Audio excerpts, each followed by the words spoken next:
able to fight them. At least now for EXO, you have 5 ultimates. Not sure when it comes to like timeouts if this is something that either team will want to do early, but you have to imagine if EXO don't pick up this round, a timeout would follow very shortly afterwards. Guided salvo. I think it spots out both players in the corner. Sider's hoping that it didn't quite spot him, but I think his gun was visible. Here comes the Armageddon, and it's just enough to deal with Burzy, leaving METIZPORT with a player behind, 3 against 4, as EXOCLAN look to breach the B site. Jusu, Razorvine to his feet. He needs to get away. And Steel Garden is also It's 4 ults. unleashed. That's a lot expended. And these one-on-one trades are favoring EXO, but Anguist and Chinook have shown their mark. That is incredible by METIZPORT as they react quickly to the B site execute. EXO using 4 ultimates and still losing the round. They don't even get the plant down, which is probably why you'd use the 5th one of the Astral too.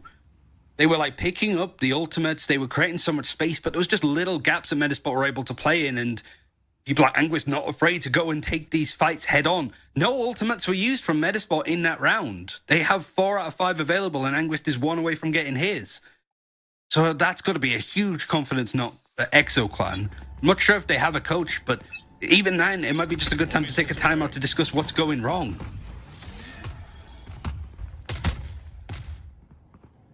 By the way, I've just realized I've been calling the stealth drone wrong. I've been calling it the guided salvo, but that's the E ability. That's the, I mean, brimstone attack thing. people in like chats across all of like what we're being broadcasting on can tell me, but I don't think that like people call ability names their own stuff anyway, don't they? Oh yeah. Like Skydog and all that. Don't think they're going to be that particular about it, especially for new character where people are like, even in games now, I'm having people like, wait, what does this do? True. EXO are trying to brute force their way in. There's just way too many angles. That's rough by Chinook. He should have collected that 1 kill. It might be an opening created now as an A-site kill has also fell into EXO's hands. Hunter's Fury. That could do a lot of damage. And maybe even a pickup. Yes, Chinook, well placed. Jusu with blades. And even though EXOCLAN might have been provided a gift earlier, they may be fumbling the bag. JJ, oh, a bit too close to the action there. And didn't expect that 2 players could be that close already. Luca, with just 5 points of health, is asking for a dream here. Oh, but no. Recon and Shock Darts all fall in the right place. And that allows METIZPORT to continue their winning streak here on this defense. Yeah, EXO actually almost making Eco work out for them, able to get a plant at a player advantage. It was a really nice Hunter's Fury from Chinook. I think Mosley was known from his Sentinel play last year, but has moved over to that initiator role, make way for Anguist. But that was just like good patience. There was no panic after losing a couple of fights. You get the first kill as well with the Outlaw over on like B main. Yep. Able to go in and get the defuse. EXOCLAN now on a full buy, now taking a time out before they go into this round. Again, you look at the ultimates and stuff available to them. It is just that cosmic divide that they have handy. Whereas METIZPORT could use this as a chance now to be like, okay, what do we expect them to do? How are they going to set up? Where do we want to take these fights?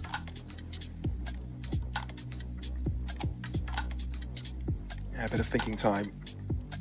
METIZPORT did show composure after their first losses, but EXOCLAN need to do the same. Still, just 4 rounds remaining in the half, so potential for them to not only recover but find the lead here. But like we said, this is a best of 1, right? Sure, it's a Swiss stage. Sure, you can afford some mistakes, but you know, you lose into lower Swiss. You're not quite sure who you're going to be meeting there. So many really strong teams. Massive rosters. I feel like this is probably the most stacked we've seen any Challenger League ever. Sure, there's no surprise because of the region clash, but I don't know, man. There's something about this season. So many teams have now garnered experience in the Tier 2 level. They're bound to have learned a thing or two. At least you'd hope so. At this point, it doesn't look like EXO are going to be contesting much on A main, but neither are METIZPORT. And now the operator's set up for Jusu. That's something that they've got to keep an eye out. Luckily, they have a lot of utility and ways to do it. They have to go careful. Expect every corner to have this operator right around the... Seeing exactly what can be done. It's all mid-control. For now. EXO expended on the right-hand lurk. And Luca towards the other. There. One prowl already used by Soren. You don't really want to use the next one until you're on for the execute. You see METIZPORT, the two players, Cider and Burzy, just moving around from different positions in B-Link to just not be caught out. All these corners being pinged that no player from METIZPORT is around. There's that second prowler, gets some information, but not that there's two players there, and everybody's looking to head over towards B main. Oh man, and I feel like METIZPORT might have got the right read here. Again, Vice setup, right where 30 seconds she left. should be. Cosmic Divide, oh, creating a bit of a matrix of cosmoses. What's the plural of cosmos? It's 20 seconds. Cosmi? Cosmi could be. Cider. Oh, he's in a tough angle. Does get hit by the vines. 14 seconds. Everyone is nearby apart from one player from METIZPORT. Anguis gets a double, and it's enough to delay the plant. 5 seconds. The plant will be successful. But Shinnick was all across the other side of the map, so he needs to make his way here. Do EXOCLAN know where he could potentially be coming from? There's a one-way now. Uh-oh. Shinnick is not going to be comfortable to take this fight. Recon will reveal where he's coming from. We'll try and reveal them. Both of them in front of him. Oh, there could have been a chance. They really could. But EXOCLAN took no chances bunching up together there as they breach the gap 5-4. Yeah, just going for a straight B execute without those ultimates. Cosmic Divide creating some space. METIZPORT using their own in-kind. And it does make that Steel Garden from Anguis, the Vice ultimate, a lot harder to deal with, because if he used it without the protection of his teammates, Astra ult, you know that he's in that corner, he's tucked in based on where the radius of that ultimate is coming from, right? So it makes it really difficult for EXO to isolate the Vice, and that's why Anguis was able to get, what, 2 free kills in that fight?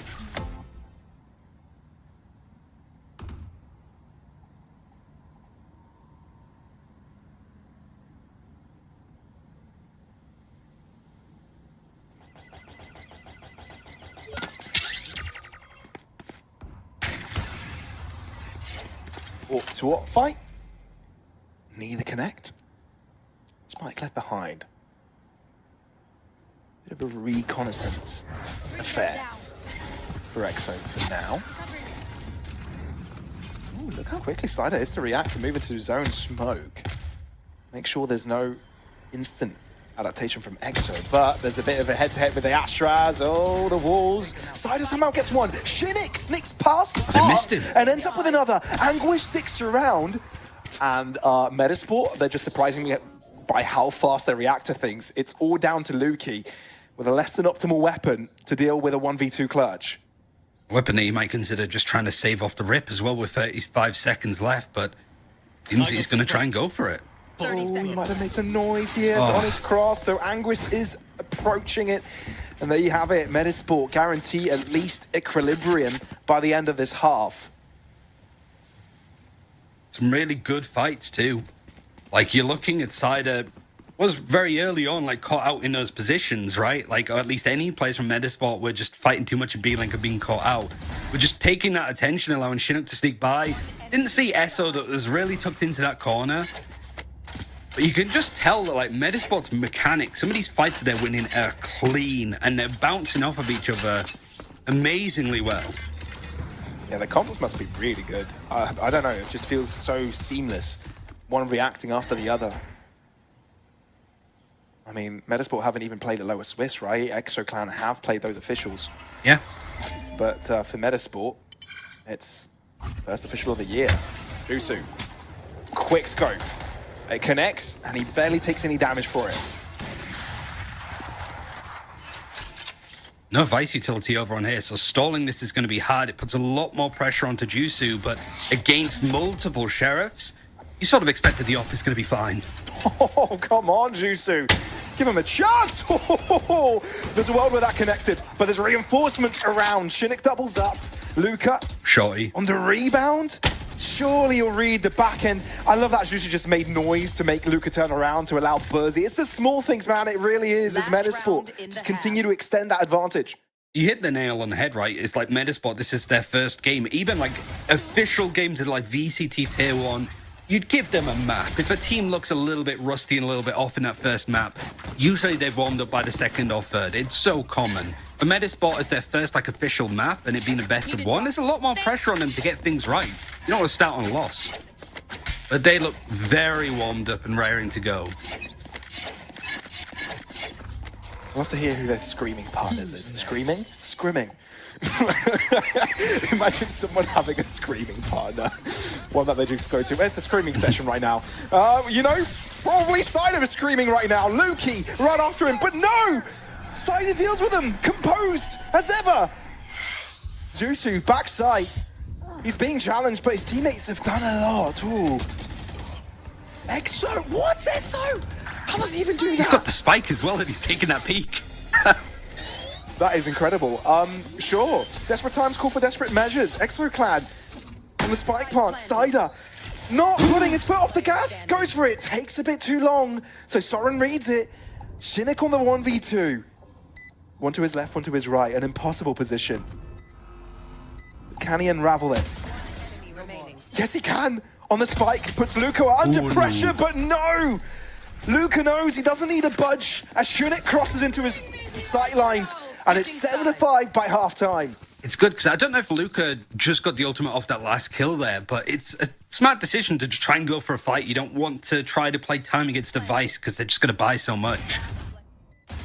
But like, yeah, the aggressive nature working out well, just EXO taking some of those fights. Maybe that's part of it, right? That you want him in those engagements to take the actual fights themselves instead of trafficking the spike around. Like here, because it's so early days, it's hard to really get a gauge on like what exactly is going wrong for EXOCLAN, because it's like they had such a good start, they're able to pick up the pistol, managed to force like Metasport down to a couple of ecos. But pretty much once Ultimate started to get on the board and EXO seemed to just expect those points. And somebody's got a nosebleed apparently, that's what the technical pause is about. Damn, I guess the pressure is so on right now. People having nosebleeds. Oh, that's unfortunate. That's not one that you'd like to have. Hopefully it is dealt with quickly. But yeah, we'll be patient for the player. We'll figure out who that is at some point. It doesn't really matter at this point. But yeah, there's a lot of pressure onto this. Oh, for sure. These are brand new projects, right? With no guarantee of success. With no guarantee that you'll be the one team out of all of them to make it into VCT next year. But this is the primary goal, right? Sure, some of the teams are newer with younger players and they're probably thinking, okay, maybe Challengers EMEA is the goal. Maybe Ascension is the goal, maybe top 4. But realistically, if you get close to the goblet, you want it all. So there's a lot here, and this is the first official. You know, that's where the nerves come in, right? When you start to think about the big picture.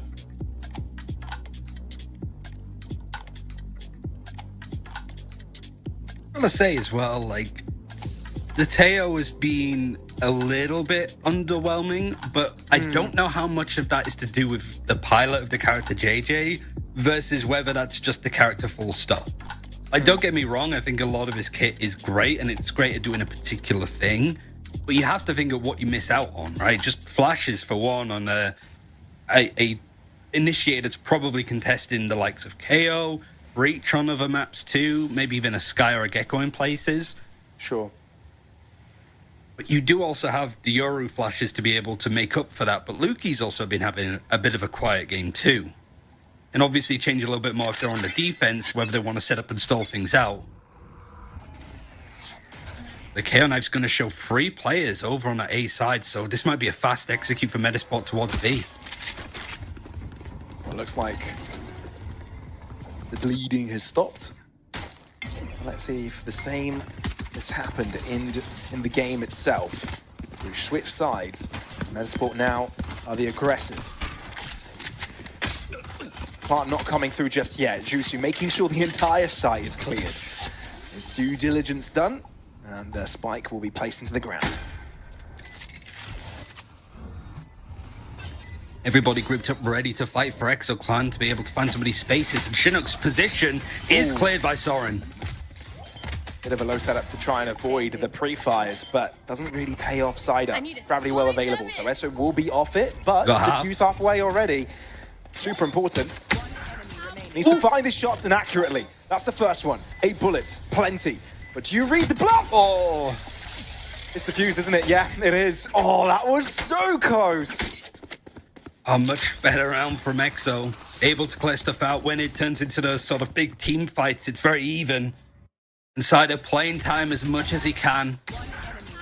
Nice pick off here, and EXO, knowing that Side might take his time, doesn't have the utility to stall things out further. Good read in the end. So that's both pistols going EXO's way this game.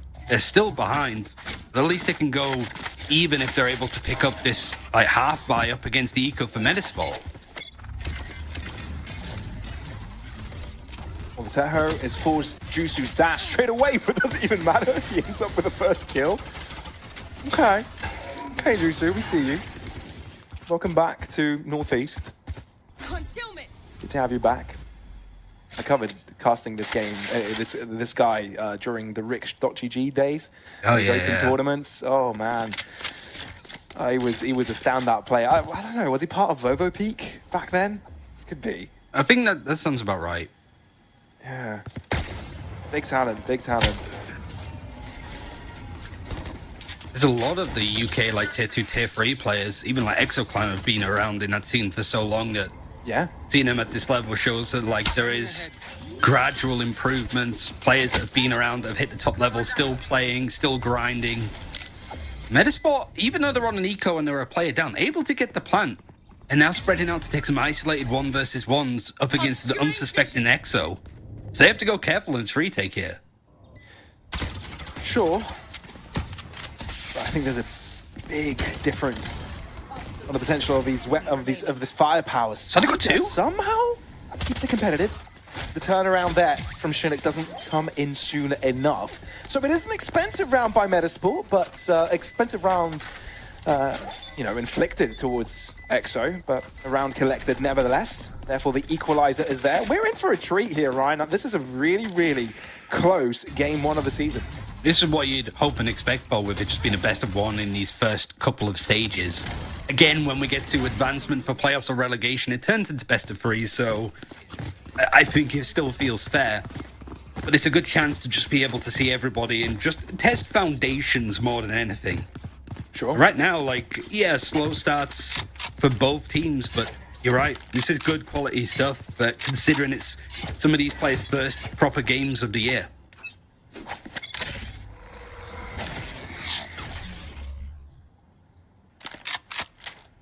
Thursday, mind you, I don't think he's played in a Challenger League since 2023. Oh dear. Yeah, so, oh. That's a bit of a return to challenges altogether for some of them. So potential gun upgrade if they can get over towards A main. Mostly still just Sheriff's pistols in the hands of EXO. They sent out the little drone to see if there's anything going on. Nobody's gonna be courageous enough to go grab a gun, play that advantage as much as they can, and just make it hard for METIZPORT to clear some of these 50-50 angles. Especially when the only thing that you've got really to do it is going to be Chinook's drone.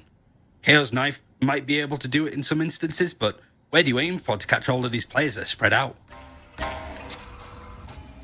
Emphasis on the retake here for EXO. JJ can smell the smoke. Oh, the ping. But METIZPORT are patient enough to not walk into the flames. Soren holding back. Oh, spraying with a Sheriff is a sore sight to see. But EXO want to take the advantage here. They want to play aggressive. Shot dart, that's going to do a lot of damage to 2 different players. Soren, though, keeps it oppressive. But Luke, he needs to connect that shot. He only connected the second. Ah, man, you can see some of these shots having potential, but it's not quite there. METIZPORT did have the weaponry advantage, and therefore they will take the lead in this round. Yeah, winning up against a bonus, so it's a full buy and a very early operator for Luki too as well. With Diora being able to just TP around, this might be where he can start to come online, because when it comes to the duelist off, Jusu's winning that. Maybe that round, METIZPORT were a little bit scared because Juicy went down early. But you got to say as well, some of the utility that's coming out of Chinook has been amazing. He was a mechanically strong player last year, but this year he's got that like cerebral mindset, good utility, good game sense to take some of these fights. And some of the cheeky stuff that EXO's trying to do on a bonus, not quite working out.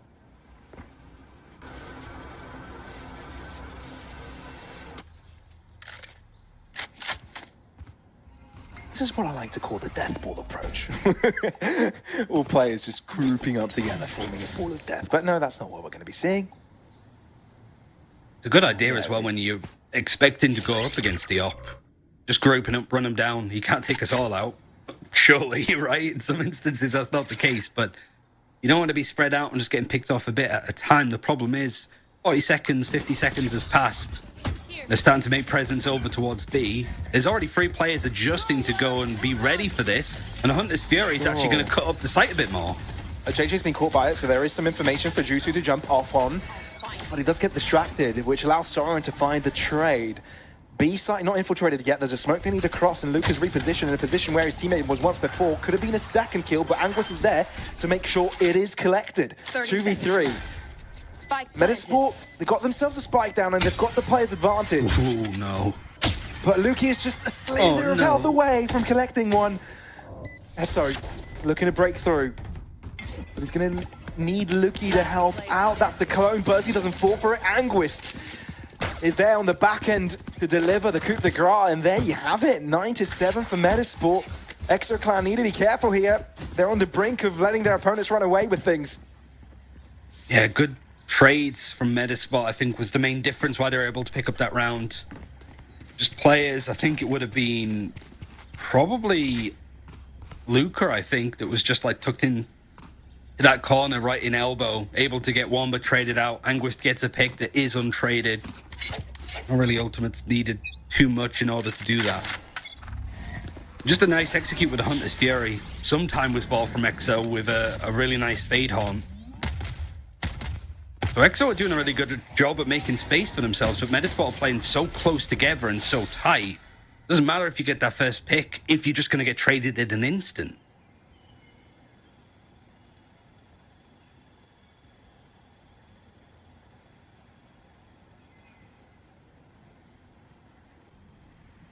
Look how EXOCLAN are playing this.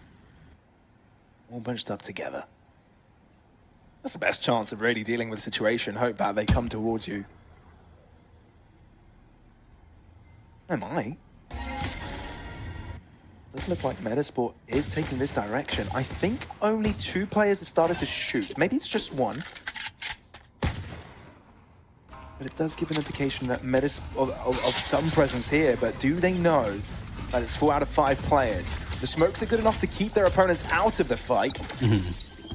And they've drawn in most of the players as well. Lukey looking to break through. They just need some shots to start connecting. That's not going to happen. METIZPORT looking to make clean work of this. And Jusu feels comfortable in the air. Yeah, nothing stopping the cavalry here. And down goes Luca. And down goes the 3-round advantage here with this Norwegian orc. Nobody going down too. Well played against the Eco. And I think EXO had the right idea, right? Stacking people on the A site. I think the most broad caveman approach for teams to be able to take on Pearl, like people can take into Premier, basically try to go A unless you have ultimates, in which you can go B. But if you don't have much, just send it through A main is like usually a good option. So EXO stacking people in that direction is the right kind of thing. No operator available for Lukey, but he's going to be fighting aggressively on B main. And now everybody's grouping up for that just straight B main execute. Especially with a K ultimate, it can make so much space. Nightfall is able to come through beforehand to get some information, but the majority of players aren't there. Juice is crossed. And he's pulling in his teammates by creating pressure on the influence points. But EXOCLAN could be in. JJ. Oh, this might not be the timing he would have liked. Oh, spot Cider on the edge of his screen. The Cider was there and ready with his crosshair lined up. Must win for EXOCLAN, otherwise this might be curtains. Diffused, halfway. Sticking it. Oh, a gravity well wasn't thrown, instead it was a stun. It could have been a misplay. It could have been a wrong button pressed. Uh-oh, okay. Well, EXOCLAN are still in the game. Seemed the METIZPORT, like, they dedicated a lot of people to just check that close right-hand corner out of A main. It was a really good cosmic divide because it just forced METIZPORT to take their focus away from the actual spike itself to clear some of these angles that they won't worry about beforehand. But you're right, surely some utility could have come out of A main to stop anybody from sticking it. But obviously they wouldn't have heard people getting on the defuse in the first place. Sure, that must have been it. I think that must have been it. I think there was another star available for a potential gravity well. And because they didn't hear the spike was being diffused, it wasn't depleted. It wasn't initiated. Yeah, I think they had to use it earlier than they would have wanted. Maybe. EXOCLAN aggressive through mid. Catches one off guard, but that does give METIZPORT some information. Do they react with it? Not really. They try and reclaim the space. As it's back to a reset point. You got information on either sides of the map. The device is like pushed up all the way in A main. Oh? Ultimate's going to create some space. But it is mostly just getting people out of art, I think. So this means that this whole section is a lot more open for METIZPORT to take. And EXO thinking that it's a complete bait because there was no noise made afterwards.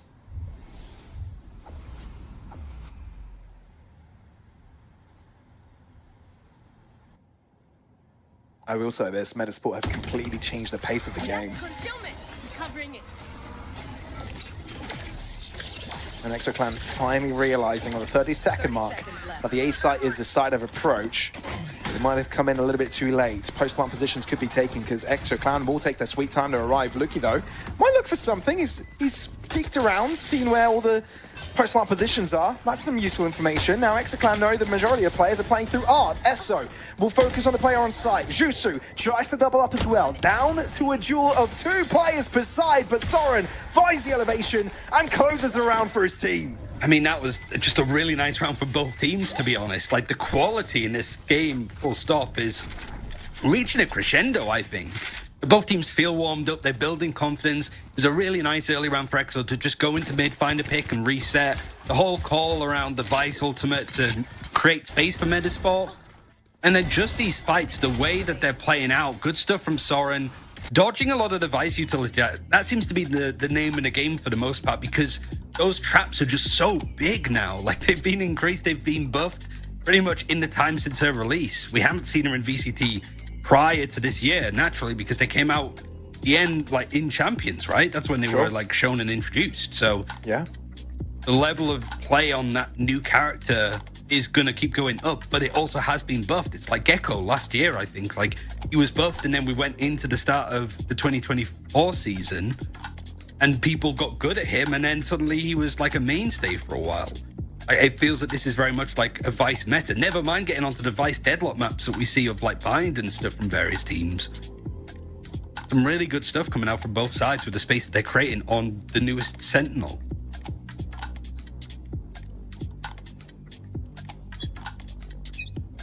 I haven't really had the chance to play it much though, because one of the friends in my friend group is like, "This is my character. This is mine, all mine." Yeah, we all have that one friend. A new agent releases and they're like, "Yeah, I'm maining this one." That's it. Good luck picking this one. I'm in the lobby. Makes complete sense. But yeah, this game has got into a critical point here. It's clear that timeout taken. Because METIZPORT know they're on the brink of closing out this game, but they don't really want to allow EXOCLAN to get too close. They already are 1 round away. Fine margins for sure. Stealth drone. Showing some positioning. You would have had the Prowler and the drone come through, so you know that both the Fade and the Tail are over there, but they're also playing quite far back, that they're not in on this close corner. So METIZPORT have used this to just take a peek to see what's going on. And just put a bit of utility over there to just keep them interested. Both Prowlers used on this defense, and METIZPORT are just going elsewhere. They are. And look at Luca. He's repositioning altogether, though the call seems to be Stick to your guns. No one out on B long. So it's not a split B approach, but no information from double doors is concerning, which is why EXO goes for the lookouts. It does cost an EXOCLAN life, meaning they're on a disadvantage. Ooh, here comes the Armageddon. And METIZPORT, again, are confident to stick behind and not go for the push, which allows Jusu to go for some early exploring as well into enemy positions. JJ, he's caught into no man's land. He needs to make something magic happen, but he's not able to do it. Jusu continues to put the pressure on. And EXOCLAN, their only final hope is these two players looking to move in together out on A main, and Sider's got it all covered. Bullets and a high-low setup. Wow. METIZPORT, make it look clean. Incredibly so.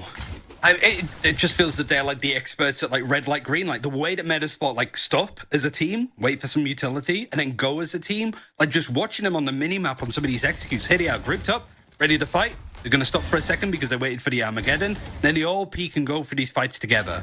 Even just this, just a double stack. Like sure, you got Sider moving away potentially, and I think even saw Jusu taking a fight alone. But when people are hitting the shots that well, naturally, it's in good hands. I mean, yeah, many forget that Sider's had global level experience filling in for FPX in Masters Copenhagen, so... He's kind of a Masters winner. He is, kind of, yeah. He did kind of help them win, right? Although I think his record was 1 win, 2 losses? I'm not sure. Either way, Sider Jusu lined up together, JJ. That was a little bit greedy, wanting to get close with his gun. Makes sense. Makes sense you wanted to go for that. But METIZPORT just hold up a big stop sign and let JJ fall off the cliff. Oh, nice shot, Lukey. Able to take out Jusu, who has overextended a little bit. Maybe a bit of hubris, considering this is a full buy. But you got Chinook with the Hunter's Fury that can play this post plant a little bit later, but everybody's stuck on site. Anguist. Oh, strong double. Really not giving EXOCLAN a chance. Okay. Post that timeout from METIZPORT, something was said. And now they're right back into the zone. Yeah, I think both teams as well have timeouts at this stage. It's going to be EXOCLAN's last because it potentially could be the last round for them to be playing this out. Yep. Going down, not to the elimination stage, but the mid stage because it isn't 2 losses to define whether a team is going to be eliminated from this Swiss stage or not. It's free. So there is at least a little bit of life, and it's a game a day pretty much. So you do have some time to rest up and go again tomorrow. Or Monday, I guess. You go a couple of days. Still got to see the other 8 teams out of the 16 tomorrow in all of these best of ones. So if you want to see who's potentially gunning for the top spots in Northeast, you get to see all 12, including Team Liquid's Academy team, tomorrow and today. Oh man, so many exciting rosters. You mentioned Team Liquid Academy with all those young prospects making their way into challenges. Super exciting to see. You have a look at teams like Enterprise Esports bringing, multiple VCT experienced players. Not only, but champions winners, right? With a couple players from Ascend. Zeke and Killers. Yeah. That's a dangerous league, this one. Really dangerous. Lukey, on his own, on an island, finds himself a life raft. Same execute as before from METIZPORT. And this is the round that EXO actually was able to win. Sider with a late flank is able to get stuff. Lukey going down. 3 versus 2 before the spike's gone down. And it's in a really precarious spot for Chinook to pick up. Mind you, that Hunter's Fury was nasty. Now Chinook needs to make it work with his gun. Sider on the 1v2 task. They missed him. They might still think he's mid. JJ and Luca holding different angles. And yes, indeed, they do think it's mid, which allows Sider to circumnavigate his corner. You can hear the movement. Oh, that's one reveal. Figures out where the other one could be. Oh, what a clutch that could have been. But no, EXOCLAN, stick alive. Yeah, these B executes fallen a little bit flat other than, I think, the pistol in the end. No, actually, no, EXO picked that round up as well. So it really does feel like EXOCLAN at least have the B stuff pretty much nailed down. Good call after the timeout. Money is still pretty solid for METIZPORT, but it would mean if they lose this, potential overtime looms because it might be some players on a really poor buy. Jusu's buying up. Attack off. Going to fight in B main, so Luki needs to be very careful. Shenik making use of the Owl drone to figure out these positions. Luki, I think he's gonna know to swings a little bit too early, doesn't he? Didn't quite have time to get his gun out. Jusu there. Make sure Luki's no more. They've left Luki alone towards this B side. The rest of the team have got intent on closing in on mid.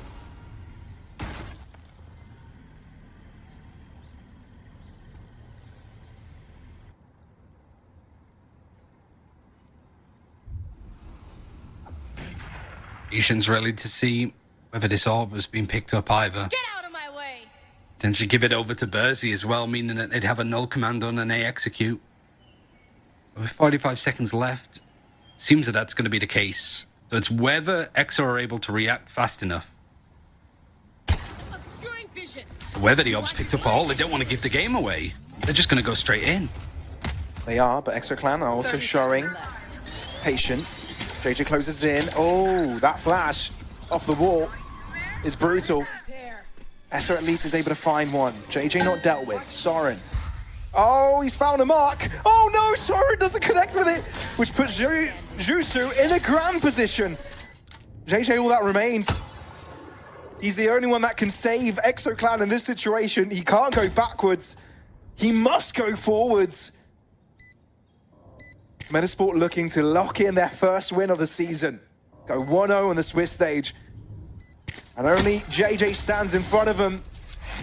On their way to do so, but he doesn't stand there for long. 13-10 is a score as METIZPORT go 1-0 in the first Swiss stage of the season. A great start, like you mentioned. First proper game, started off slow. We're losing both pistols, actually, but able to come out on top. And you got to look at players like Jusu, who are really the standout, like just shy of 300 ACS with 293, 24 and 14. He's a player that has been like across like Polaris previously in the past, in Tier 2, sort of played on the edge of like challenges and stuff before we had these proper like VCT leagues. It's whether this player has enough about him to be a mainstay and to be a top duelist, not only in Tier 2, but potentially Tier 1 with so many young, bright players moving up.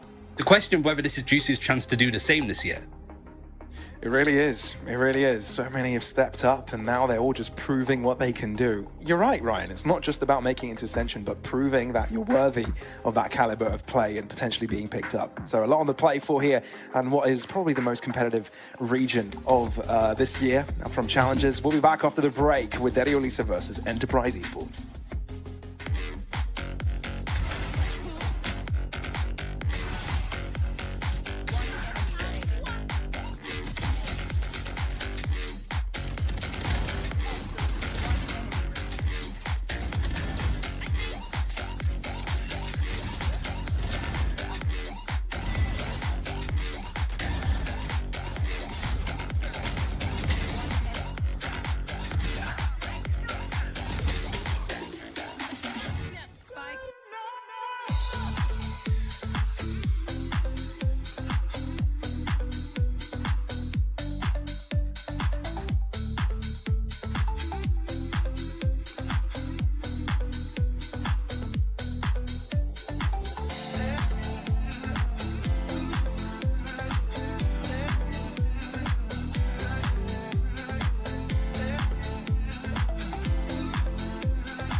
We're back after what was the first map of the season. Obviously, it went METIZPORT's way, but it was a very, very close endeavor against EXOCLAN. Honestly, if EXOCLAN, you know, had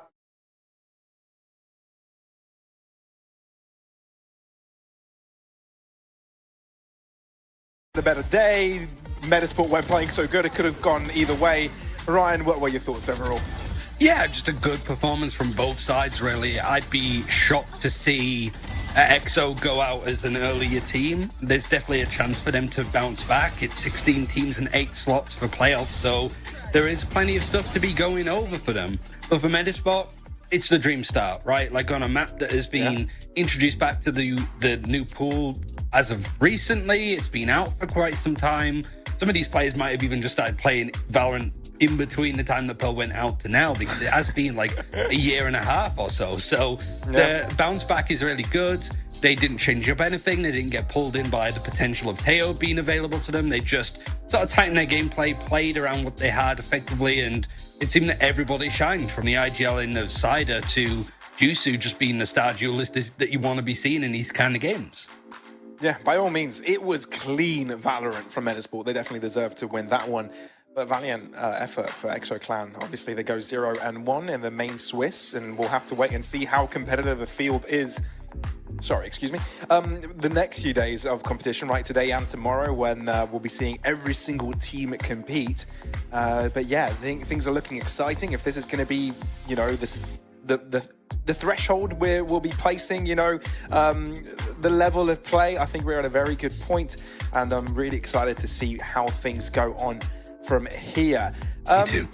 Yeah, so Ryan, any final thoughts before we enter the next match? I know there's a small break before we get there. Not particularly. Cool. It's hard, really. Like we sort of mentioned with like Teo in a technical pause, like it was a bit underwhelming in some instances. Just the utility, like the lack of flashes, the lack of hard information you can gain from something like a KO seemed to be more of a difference maker, I think, in that effect. So seeing the Vice was cool, and just how oppressive they can be was also something I expect to see more of. 100%. But folks, we'll be throwing this to a break. Up next, it will be Deadly Elisa versus Enterprise Esports. Don't go anywhere.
look what you done.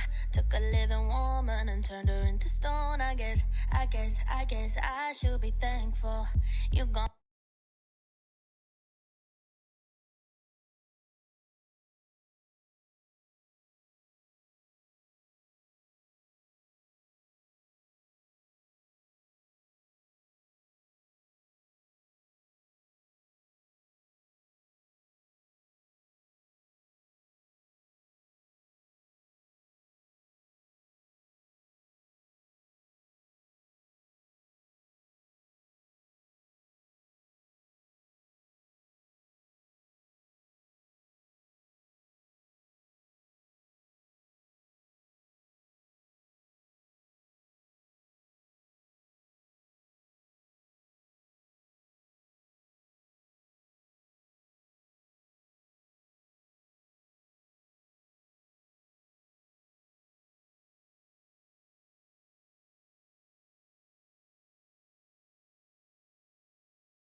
Now, we've got a team that has made it through the lower stage, and we've got a team that has been invited to the main stage. I think it's a bit of a clash, a bit of both here, Orion, but I think that we've also got some pretty clear favorites. Yeah, I'd say so. I think as well, like we've sort of seen, like looking at the more the UK and Nordic teams with METIZPORT and EXO when it comes to orgs. Now we're looking at like the Eastern side as well. Like it's gonna obviously start to synergize and homogenize a little bit more as we go on. But it's a good way to sort of look at some of the players that we've seen last year, but also some of the stalwart talents just in the European scene as a whole, as well as we're about to see. Completely. Now let's look at these teams one by one, and starting things off is the unsigned team, Deti Ulysse. Now, look, I feel like every season we need to have that one unsigned super team, right? You've got some players that should be picked up, and I feel like this one's it for this season, right? You've got a bit of Bates core with Dunmeister and Wenceru, and you've got, you know, East Playoffs player with DM and Patix. You know, I feel like this roster is looking damn good. And sure, you've got your rookie, I guess, your pretty decent performer in Tier 3 with the likes of Gunners. I'm guessing he's an Arsenal fan. But yeah, I feel like this team is super strong, and they completely nailed the lower Swiss stage with a 3-0 record. Yeah, it's a good mix, like you sort of mentioned, that you have a couple of players that played on B8 in the Eastern League last year, but also two players that were on Pure together as well, which I think finished like 6th out of like East in the last stage of last year. So, but they're like pretty, not unknowns, but like young players up and coming. So you have like a good amount of synergy for a new team amongst each other, but also how this team is like blended together from the open qualifiers shows that there is a lot to be excited about. There really is. There really is. I think this is a really cool team to see, but obviously Enterprise Esports is their first contender in the main Swiss, and that is not going to be an easy one. I think many looking at this roster are probably thinking, yeah, probably favorites, probably already in the conversation for Ascension. We've had these super teams, right? We've had Ascendant East a couple of years back. We've had Apex both of the years they've been in this league. Yeah, this is pretty damn impressive. If you ask me, Killis and Zeke, champ winners with Ascend. You've got Doma, ex-Fnatic player. Yas, who's made it to Ascension with, winning Challengers France. And then you've got Starkey, who's also made Ascension with Mouse. So, look, how on earth do you compete against this team with so much experience, so much pedigree? This is a tough one. Yeah, and like, you know, with 2 champs winners, obviously, but kind of like you mentioned, that the other players that are maybe less household names have been at Ascension, that they have, like, in their first, like, couple of years of playing, able to go through an utter gauntlet, which is probably the most stacked region in the world, with the amount of teams and eclectic talent that there is. Pearl is going to be the map of choice again in the best of 1, which... This is always the risk when you have best of 1s in a day, that you just keep saying the same maps over and over. Oh, yeah. But considering that you do have, like, Teo being introduced now for these teams, Pearl being a map that we have seen that played across the 4 main leagues of VCT, I expect that we are going to see sort of different styles of comps and different adjustments. So it's a good way to see where these teams are, and I guess for us as well, good practice to be casting Pearl again. Yeah, it's a good K. Yeah, sure. Continue. I mean, that's pretty much it, honestly. Okay. Like, I'd expect to see, like, Lotus and Haven a bit more, like I mentioned, but yeah, it's... Having a good start in these best of 1 stages is good as well, because these aren't really the maps that you're necessarily, like, picking, right? You're just finding out the maps that you would not prefer to play. So if you just go through these 1-0 stages with showing, like, strong maps and different groups of maps, when you get into those important best of 3s, you have the map pool much more open to manipulate, frankly. So yeah, like, if every team ends up playing Pearl, it's almost like nobody wants to give away what their Haven looks like, what their Vine looks like, which is going to suit some teams just fine. Sure. Hey, but look, you asked the question at the start of the day, Ryan. You know, we don't quite know what the favorite maps are going to be. We'll find out throughout the course of the next 2 days. I think we've already got an answer from map 2. Yeah. Yeah, from the second match, we know what these teams are favoring. It's Pearl. But yeah, you're right. It was an interesting match, the previous one, because we saw a plethora of agents as well. You know, a bit of a change, an adaptation from combining the old and the new. And now we get to see teams that, you know, lived, players that lived both sides of the table here, both in competitive experience, how Pearl looked at like before, you know, with a different meta game going then, and now we've got some players like from Deti Elisa that, you know, are making their first steps into competitive play. And having to play this from scratch, you know? So this is going to be really interesting to me. I think looking at today's matches, if it's not obvious already, I'm a fan of this series. I really want to see how this goes. Because, man, I just want to see these 2 teams, you know, bump heads. Yeah, and like the utter sort of talent on board, I guess, with like other teams available too, that you do sort of expect that Enterprise are going to be winning this one. I think with the players that they have on their roster, they should be winning it comfortably, but it is their first game, and it just expectations, right? We're doing it right now, that we're saying, like, this is a team that really should be making it to playoffs, and probably maybe is like, you'd maybe put as the favorites to be one of the 2 teams to be qualifying for, like, Challenger Stage 1 as well from our region. But that's the expectations that players like Zeke and Keyless have had on them ever since they won champs, which nobody expected them to do in the first place, right? So it's more the testament, I think, to players like Doma, Keyless, and Zeke. Zeke especially, because he did just, like, was on Ascend, had a bit of a reputation, like, when he was on Heretics from being dropped and stuff, but sort of decided, okay, I'm just going to sort of start from scratch in East and work my way up again to show that, like, I am capable of being on these teams, and, like, I am going to keep improving and keep striving to be a tier 1 player. And he's been doing that, at the very least, with what he did for Go Next last year. Yeah, that'll be cool to see if they actually do indeed do that. Like we said, only out of the 3 super teams that I can think at the top of my head, you know, Apex both years and Ascend, only one of those teams made it into Ascension, right? So even like on paper, you look good, you look great, and you're probably already a contender given your pedigree. It's not a guarantee. You've got to make it work. You've got to be better than the rest, right? There's a lot of potential out there. So maybe experience isn't everything. At least these players have shown that they've been there before, and they might be able to do it again. But yeah, let's jump into the agent select if we have that already. Obviously, you know, we've had a varied approach so far to this roster. To this map on Pearl, rather. It was a different approach from 2 teams. You know, Vice was picked up by both of them. We saw the Teho already. We were already spoiled from the get-go. Oh, okay, never mind. We'll jump into the game as soon as that's ready. Then production just mentioned that we're skipping agent select again, which is completely fine. We were fine seeing it on the get-go before. Ryan, I know it's hard to have expectations at this point from here, but which comp from the two did you like the most? Obviously, it's going to be METIZPORT at this point because they won, but I'd like to hear your thoughts why. I think it is just, especially when you sort of know that you're playing at a certain stage in a tournament, and then you find out that the newest agent is going to be available to you. You don't need to play for the early parts without them. But still, you saw METIZPORT sort of sticking to what was popular. Enterprise immediately, Brimstone and Phoenix. Their comp is a little bit extra, but it's working. You got Keyless over on the Sentinel too. It's going to be interesting to see if Detty can deal with this, considering they're playing something a little bit more meta, but no Vice from either team.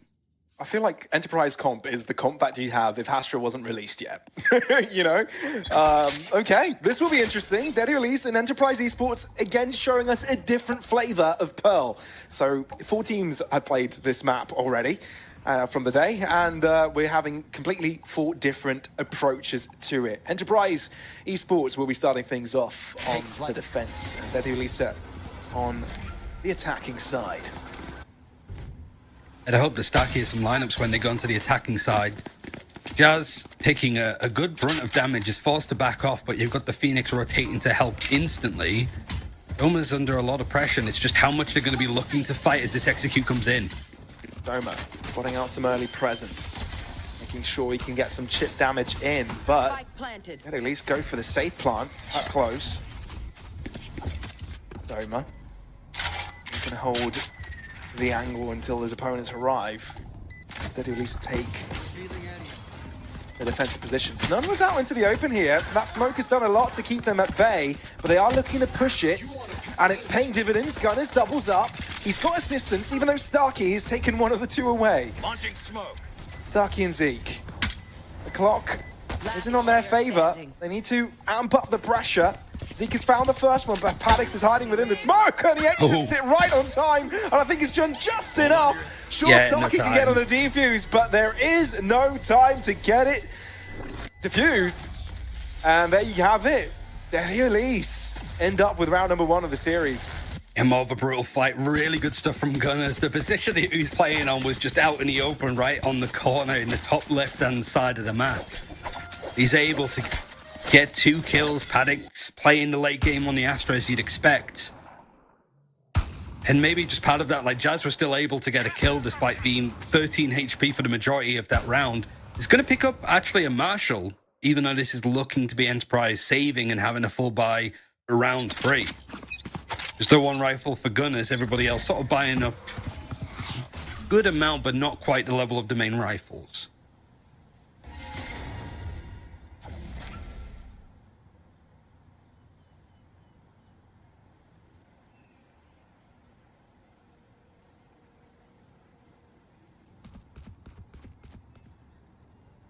For this map too, you have to remember that it's just 1 initiator for Enterprise to be dealing with.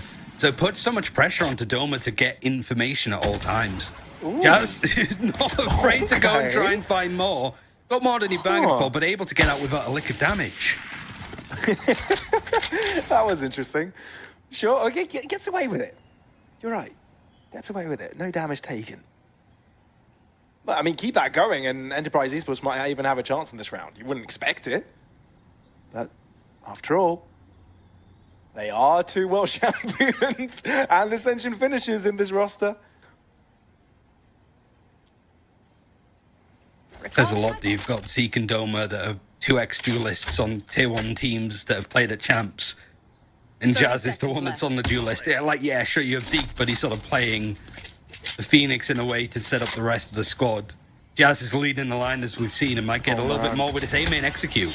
Look at the read as well. They've got most of the players on the defense of this A site, and Starkey's now starting to join in into the fight as well. A plant might be successful here, but I don't think they have the capacity to deal with all the incoming defenders. Oh, how about that? Enterprise Esports deny Detty Ulises to gain any other advantages. They only lose 1 player as well, which was Zeke. It was almost a flawless. Jazz able to get 2 kills with the Marshall on the way in. Starkey playing in a smoke. It's a bit of a trap. Not died yet. and just the confidence of the fights that they're taking. It's hard to really know like what utility they're playing around. Probably just the Phoenix Flash in places, but really good read from Enterprise to take a lot of that control. And Detty Elise, already it's going to be just a mental nightmare for the team to deal with that. They win a nice pistol, they lose a pretty awful eco. Launching smoke.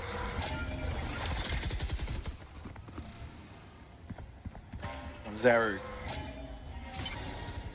looking to lead the charge here as they try and collect some orbs. In the meantime, you will notice Enterprise Esports kind of take control towards the other side of the map. So they're confident to have more players towards the other. Simple stuff. But no overstepping. They know they've got an advantage in this round and they're not going to give it away.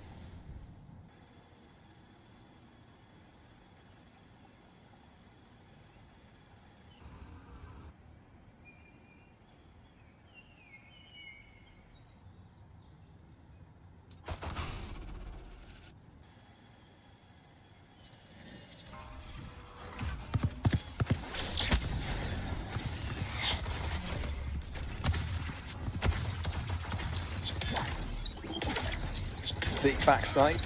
Again, Enterprise Esports have been able to figure out the right location to put their players. Though, interestingly enough, there might be a cross here from None, and it does catch Doma off guard. If he keeps being a presence in the back line, it might be enough to have at least have extra potential, but no, that doesn't actually happen. Enterprise Esports just take over cleanly. No problem at all. Only losing a couple. Ultimates are now starting to build on either side. At the very least for Detty Elise, you are getting the spike planted. It's just going to help a little bit more with the ultimates, with the money as well. Buff up some of these eco rounds to potential full buys if they can keep that going. And Enterprise have been comfortable, happy for the most part. You got a Hunter's Fury for None that's going to be available, but really it's just that and a Cosmic Divide. Running backs are going to be a plenty for Zeke. He's going to be fighting for those extremity orbs, especially on A main, because the B main one's a little bit too far away to be getting consistently. That's something that Detty Elise have to be on the watch out for. But two players over towards A, but playing super passively. Seeing if Enterprise are going to push in that direction. Hale Knife gets information on two of them. Look how much that Janice is pushing up. He gets Paddocks. Does. And Detty chooses to move even forward. It doesn't pay off though. Yeah, they just walked into the lion's den and had their heads ripped off. Not fun. And Enterprise Esports seem composed. No unnecessary movements made. Sure, you have the occasional rotation from Doma to try and be that extra player in any location that is necessary, but yeah, Detty Elise not quite able to figure out what the approach is on the defense just yet, not able to find the cracks.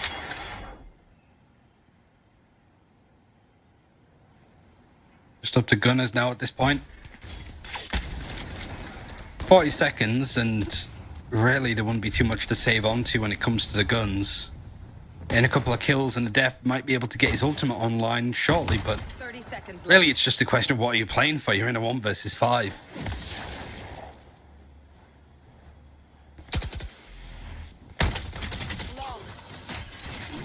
Flawless makes it just even hurt a little bit more. Yeah. Painful. Painful.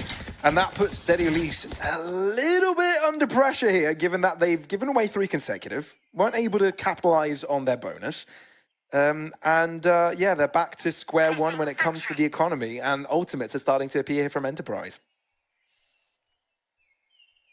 So Zeke and Starkey pretty much climbing up on top. Jazz is not too far behind when it comes to kills. Money is gold and really almost capped out for Keyless and Jazz. And it is just oozing confidence from Enterprise with how they're approaching it.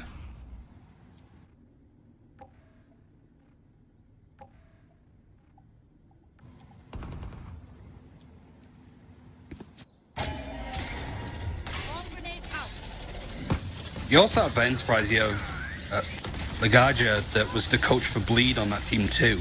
Sure, yeah, that was a recent addition, wasn't it? If there's a coach that can deal with trickiness, shall we say. It's him.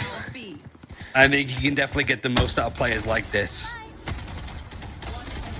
I feel like Enterprise Esports have put so much pressure on Daddy Elise that they I don't know, they're just falling. Sure, okay, you've had pistols to deal with here, but Enterprise Esports haven't really had the forcing approach, have they? They've just been collapsing based on the information they've been gathering. And yeah, these quick responses have left Daddy Elise with quite some space they need to catch up onto now.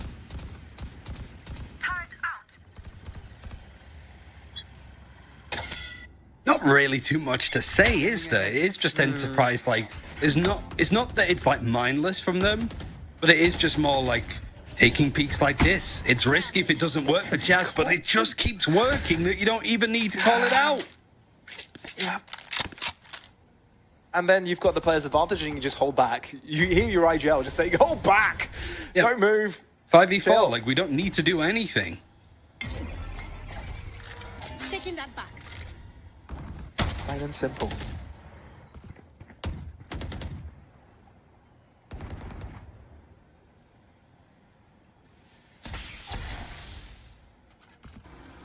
And it at least feels so disenfranchised. Taking on multiple fronts at the same time. Oh my word, god, how did does he even that? get away with that?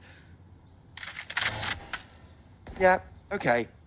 I think there's a bounty on Yaz's head right now. He's making a lot of illegal moves. Last player standing. I mean, even Keyless is hitting his shots. He had a reputation for not being able to do 30 that. seconds left. Oh, man. Okay, yeah, maybe. Well, if you hand Patek's kills on a platter, he'll get them. So at least we are seeing signs that Daddy Elise can shoot back. Yeah. I don't think anybody was, like, denying that, really, but Sure. it is just like, Jazz is 11-1. Up against the 0 and 6-1-0. Oh, man. Look at this. Look at that. I feel like Kia saw him first, but he was so surprised he couldn't snap onto him quick enough. I'm very much as well, like, I'm a Keyless apologist. I think that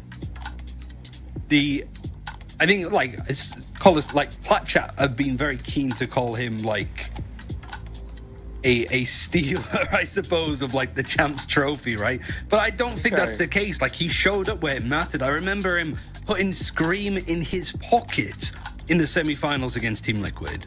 Like, sure, it was a single elimination bracket for that Champs that year, and they surprised a lot of people. But, like, it doesn't matter. Keyless got it over the line. The fact that he's been playing to sort of prove himself at that level, like he was at, you know, Ascension play-ins last year with KPI, could have easily gone all the way to Ascension. But he's still playing, and some of that synergy with an ex-teammate of Zeke might be the difference. Yeah, comfort zone, perhaps. Well, you're right. The moment you are performing when it matters most, that's the most wanted aspect of anyone's gameplay, really. And if you can do it and replicate it, then you have one very crucial part of this puzzle called Enterprise Esports 2025. Again, nothing too exuberant showed from the defensive side. Just after a timeout, you don't want to overdo it. You know that you've got away with it in a few rounds. After a timeout, you have your coach in there probably saying the same thing of just like, you can relax, let's see what they have. They have ultimates. Where do we expect them to go? Bear in mind that they have seen Daddy Elise play some Valorant through the open qualifiers. They might have some stuff to work off. Knife doesn't spot anyone. Broken through the KJ utility. And have made moves into ours. Oh, come on. It's out. So it does stop the ability of using utility if you're in near proximity. Gunners looks to approach. It's first time debuting in the big boy leagues. Look at where Gunners is planting. It's so off position, it worked. Cosmic Divide allowed him to do that. Zeke goes in aggressive.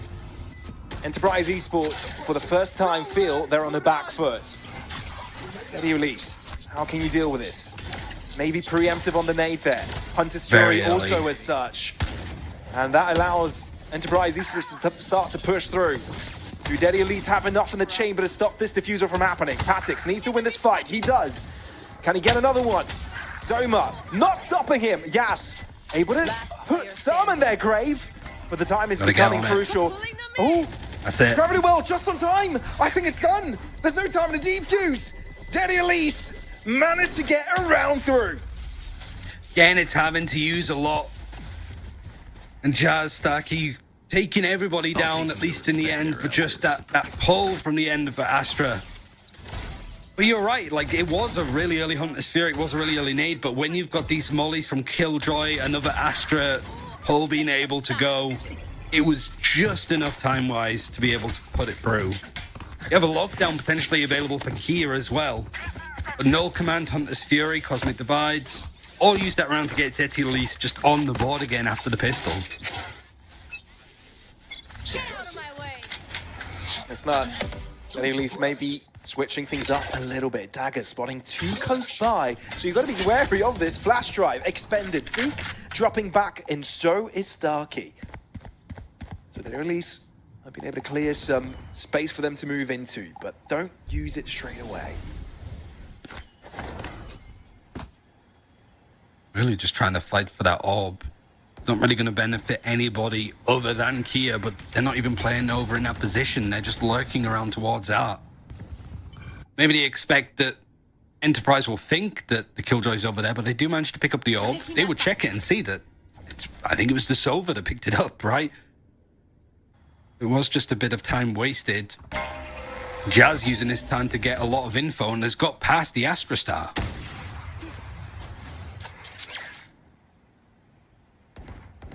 And characteristic to the rest of this game, Yas doesn't connect his first op shot.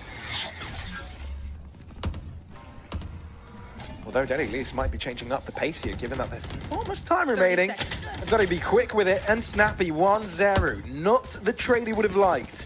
Doesn't go his way, but Daddy Elise are in time trouble. Have to cross through. There's a crossfire setup, and there's nowhere they can go. Enterprise Esports lock the A site and make it impenetrable. I mean, it's a good hold. It was good play from Zeke as well.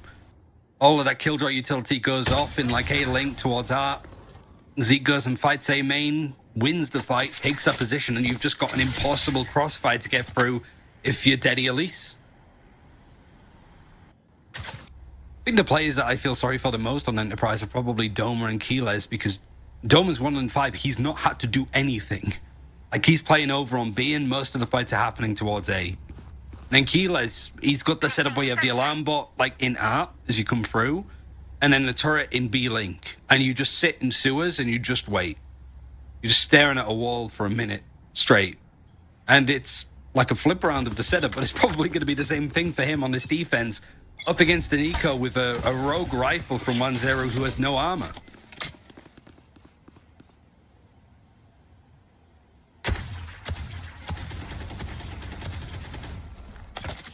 Yeah, the shots aren't getting through here for none. Here. Oh, Zeke can feel some presence You should run. pinging their approximate location. Daddy Elise Using it the this lockdown, round. but it's a bit of a bait maneuver. No, it's not. 3 players sticking by to try and enter the A site. It's a double-sided approach, with Enterprise Esports having a few nearby. No one's attained, so they can move back in. Maybe Daddy Elise haven't timed it that great, because none of them are crossed apart from 1-0. They need to use more now to clear out again.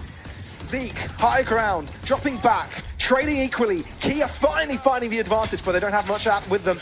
They need to try to see if they can upgrade these weapons, or maybe find scrap damage with shock darts.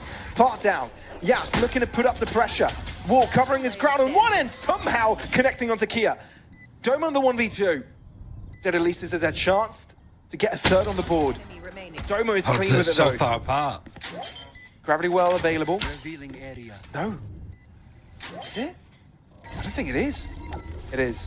Oh. And Paddix bides his time and doesn't appear in front of Doma, allowing Dariulis to get another one. I mean, it's a strange round to even make that decision of using the lockdown when you just don't have any guns other than 1-0, but also just how long it took for them to get onto the site. Made it a very 50-50 engagement. And by all accounts, really, I don't think Deti should have picked up that round, but they're able to hit the shots. Paddix plays the clutch really nicely. And it upsets the balance somewhat. 1-0, 2-9, picking up the attack op this time. Looking to go and try and fight that aggressiveness that's coming out of Jazz over on B, but Jazz is on A this time.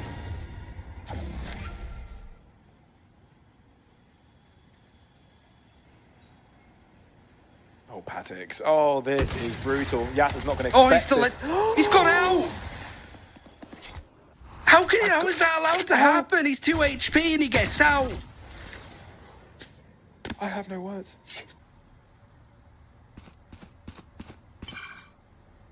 Feels Yas is like getting away with a lot today. It does feel for Detty at least that the left hand doesn't know what the right is doing. It feels very uncoordinated in moments, in brief moments that wouldn't matter for most teams. But up against Enterprise, up against Jazz this game, those small mistakes look mighty big and very exploitable for a player like that. Right there. Simply ridiculous. And on the 40-second mark, only now a couple of players approach the up position where an alarm bot is available. But Enterprise Esports have polarized the players' positions.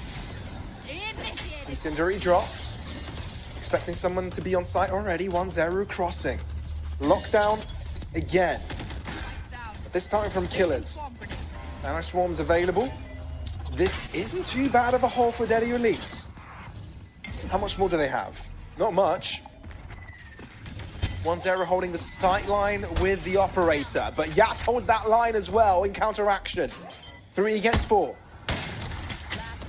Yas continues to shoot, and Killers is successful in finding a couple of dinks, allowing Enterprise Esports to show their dominance on this defensive side. Yeah, hard hold for Detty Elise, having to plan in somewhere a bit different. You might not have lineup set up for that necessarily. And Nunn was sort of playing more towards mid, one away from having Hunter's Fury. If he had his ultimate there, that round might go very different. But now he's got it. Now he's on an eco. And I imagine Enterprise taking a timeout. Are we sure that we're taking a timeout?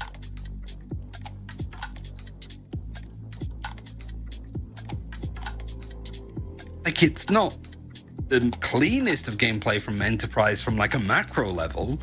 And sure, maybe there's a side of it from Lagaja, the coach, of just being like, even though this game should be on paper for us, let's make sure that we like hit the things that we want to do from a macro standpoint, like hit our fundamentals. Let's not go through this winning, but making consistent mistakes that we said we didn't want to make.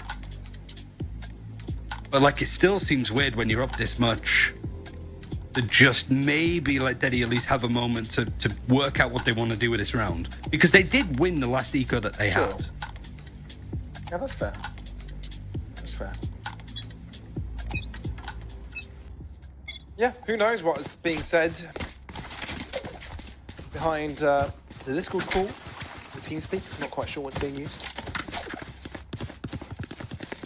But let's see if it means we'll be seeing any changes in approach here from Enterprise Esports. Maybe a set play will be put into place. Maybe a read to move up on. Starkey. Perfect. To just waltz forwards and catch 1-0 off guard. And again, starting the round with a numbers advantage here for EP. Is another just one rifle that they were taking in, this time in the hands of Paddix. You do have Hunter's Fury to play around. The lockdown was dedicated to the last eco that they had, and it helped win. But otherwise, how are you going to get onto site? The game's been given away with these Astra smokes being used, but Paddix finds the first kill again. He does. Well, run it back here from Zeke. He does end up with one. He's got an opportunity to try and find more before he falls back, and that's exactly what he does. They at least have found damage, Player standing. but it might not be enough to uncover this as a potential round they'll be picking up. And with just 2 casualties, EP collects another one, up to 8, with 1 round to spare in the half.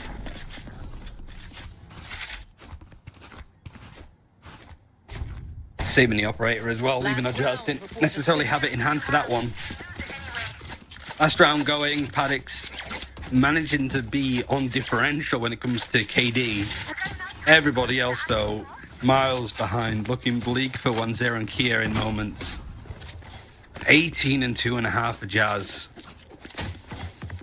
Opting away from actually having... Oh, he's got the operator and a rifle handy over on that B site. He's going to be alone. And Doma just moving in towards playing double doors. A little bit of support from Keyless.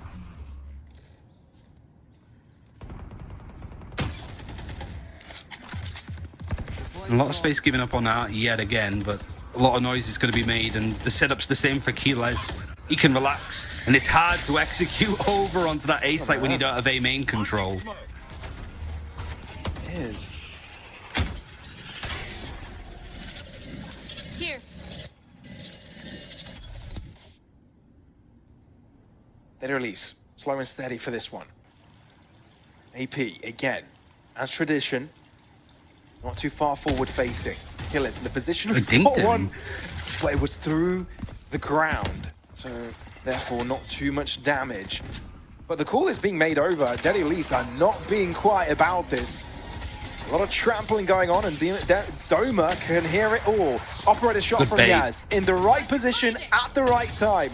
Cosmic Divide available, so Daddy Elise might want to use it to cross further into sight. Can they explode through, though? They're going for the plant. Yaz looking to see if he can find any shots. He does spot none, and he does know that Panics has crossed through long, so that's information available, but it's a 5v4. Still surviving bits of information gathered for Daddy Elise, but this flank is not being expected at all from Zeke. He's able to get one. Man. Clean up.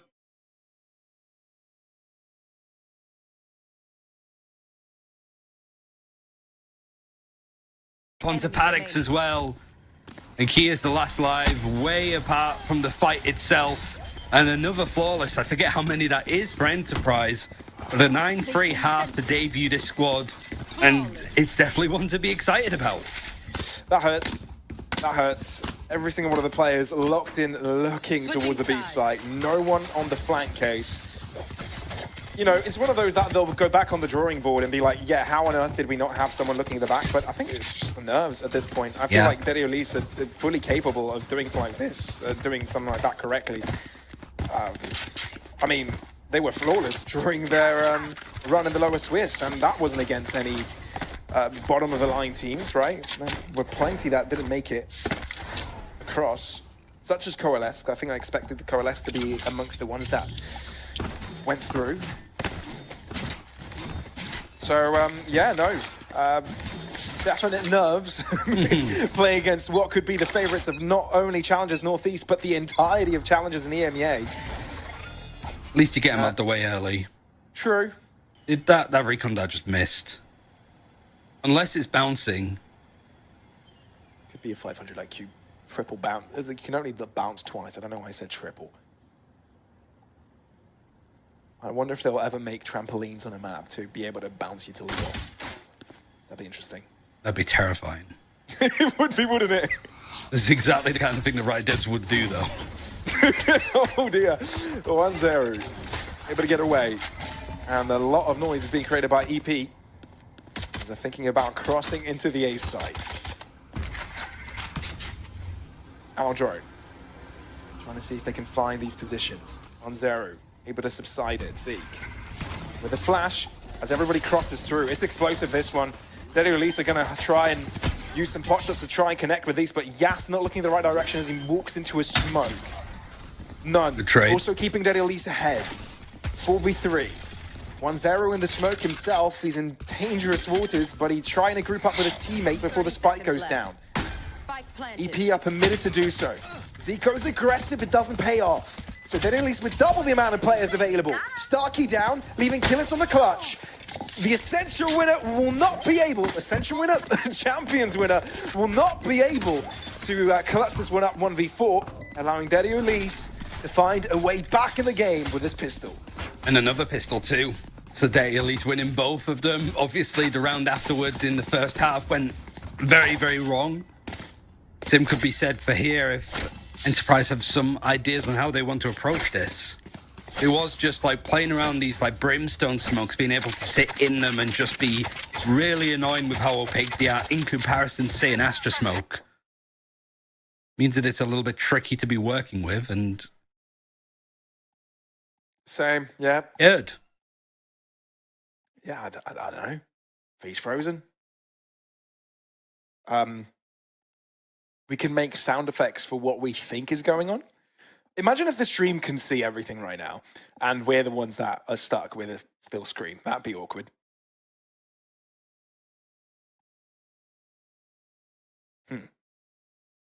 So how's your day been, Ryan?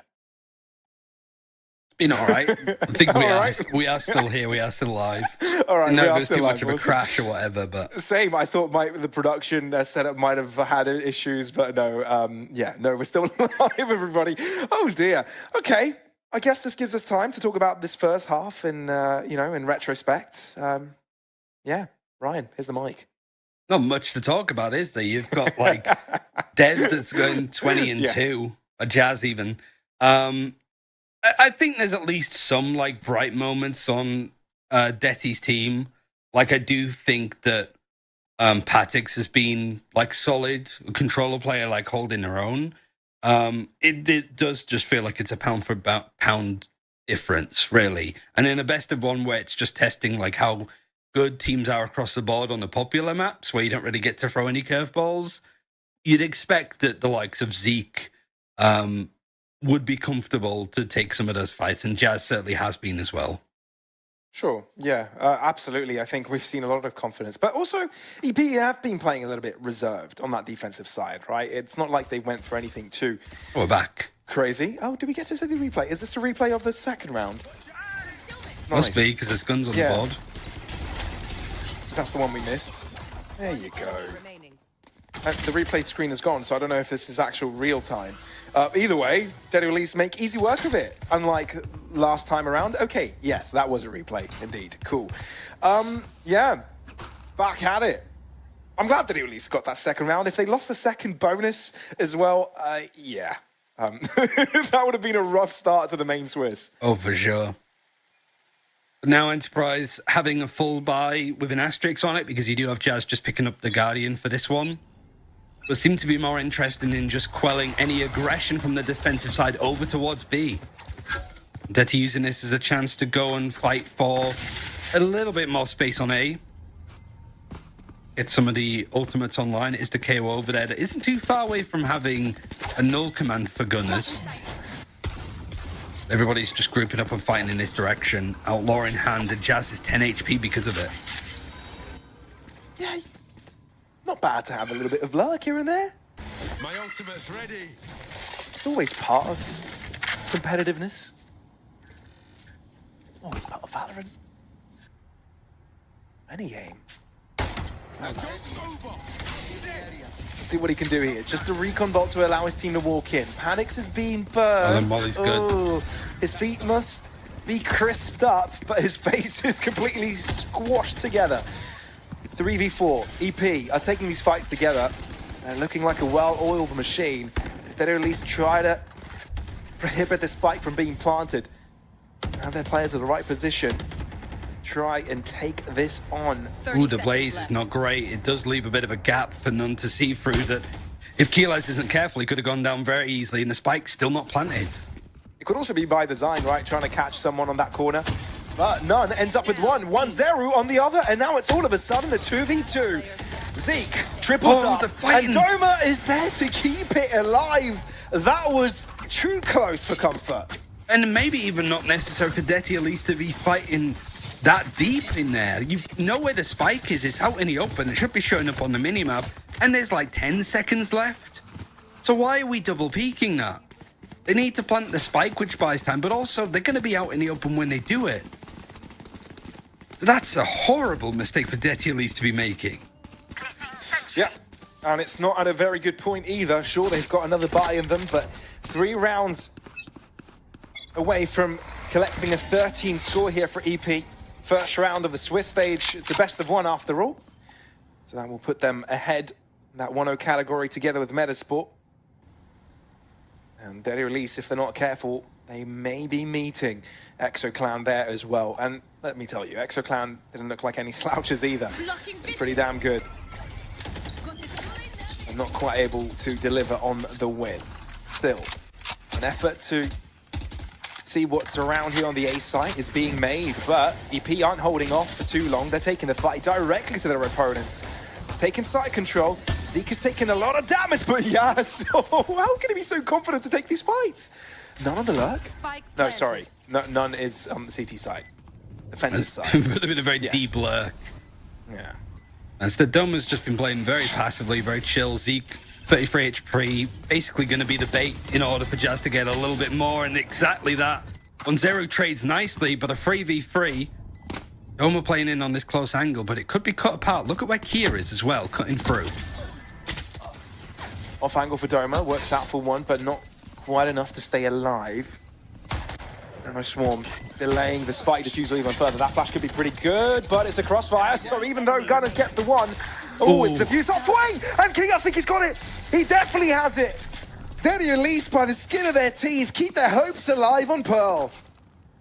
Very well played in the end from Detty. It was maybe just a bit over-aggression. But like I mentioned, Kia's position was good. When you have Enterprise having to shove up that much, your 3 players pretty much past where the spike has been planted. And 2 players like Starkey didn't have his ultimate, which he has available now. He didn't have a molly. Keyless didn't have a molly either. It was just a really good fight for Gunners to come in with the flash, take it, and put too much pressure over onto Enterprise to be able to win that clutch. First time so far since round 2 that they've been forced to an eco. And Jazz having a Guardian was the Marshall last time that he was able to get 2 kills on, which turned it into a thrifty for his team. Hopefully looking to do the same here.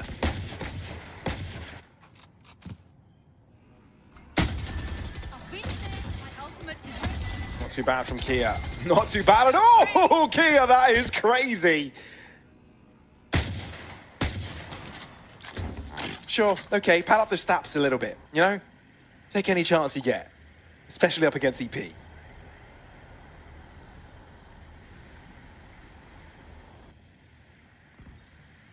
is a catch-up round, if anything. Making it as dominating as possible. It's good signs to come, really. Denying any sort of kills, any orb collections from their opposing side. Deadly Release, they themselves are getting close to some crucial ultimates. Yeah, this game, full stop, is getting a lot closer. 3 rounds difference. And flawless now, this time for Deadly Release to be able to deal him with. Yeah, that corner, not EP's friend this round. Kia was pretty much at the bottom of the board when it came to KD at a point. Now climbed after Paddocks and Gunners. Jazz, only 2 kills in 5 rounds. Yeah, that's not what we're used to. I guess he set the bar really high on the first half. He was in the right place at the right time a lot on the defense to be taking those fights. Here I is guess he he's with the used a lot. pack. Yeah, at least this time he is. Orbital Strike's going to be a good ultimate to execute with, so Paddocks and Kia need to be careful that they're not playing too close together. Utility spread across the map if it is a bit of an A execute. Kia Knives gets information on 4 players there. So Enterprise have to go and make pressure elsewhere on the map, otherwise people are just going to rotate across. The TLEs need to be careful though, because they have 2 people pushing up, and Keela's potentially aware of it. Decided to give up that space full stop and play a bit closer to the team. Yeah, I'm just going to go for this execute. Completely. We saw other teams kind of take a 1-player approach to Lurk so far, but with 2 players, you just spend so many away from a potential fight. Zeke has taken a lot of damage crossing through the nanoswarm, but it might have been worth it. They don't know if it's a fake or not. They had lockdown in hand on the defense, but they've not put it down yet. They think it's just Zeke, but they should know it's more because none has flanked all his way. He has indeed. Alarm bot available though, and that's a crucial one. That will alarm EP to turn around and try to deal with the player flanking. Killis is on the lookout. Lockdown utilized. 1-0 doubles up with his blades, and suddenly EP has brought themselves into an advantage point. Kia, you did wonderfully well the round before, but can you do it again? Spike planted. Killa's planting, a 2 versus 2, none moving in towards main. But EP aren't using that position. They're holding into the center of sight and Look at all the way Zeke. behind. Zeke going on the lurk here is ready for it, but it's all a matter of timing. Oh, and no. Kia turns away! Zeke, even though he misses the first shot, gets the job done. It's all down to none. Even to me, the turret is there to play. And you know Killis and Zeke are not going to take their fight themselves. Potential flash to come through. None. 9 bullets and the dream to keep Daddy Elise alive.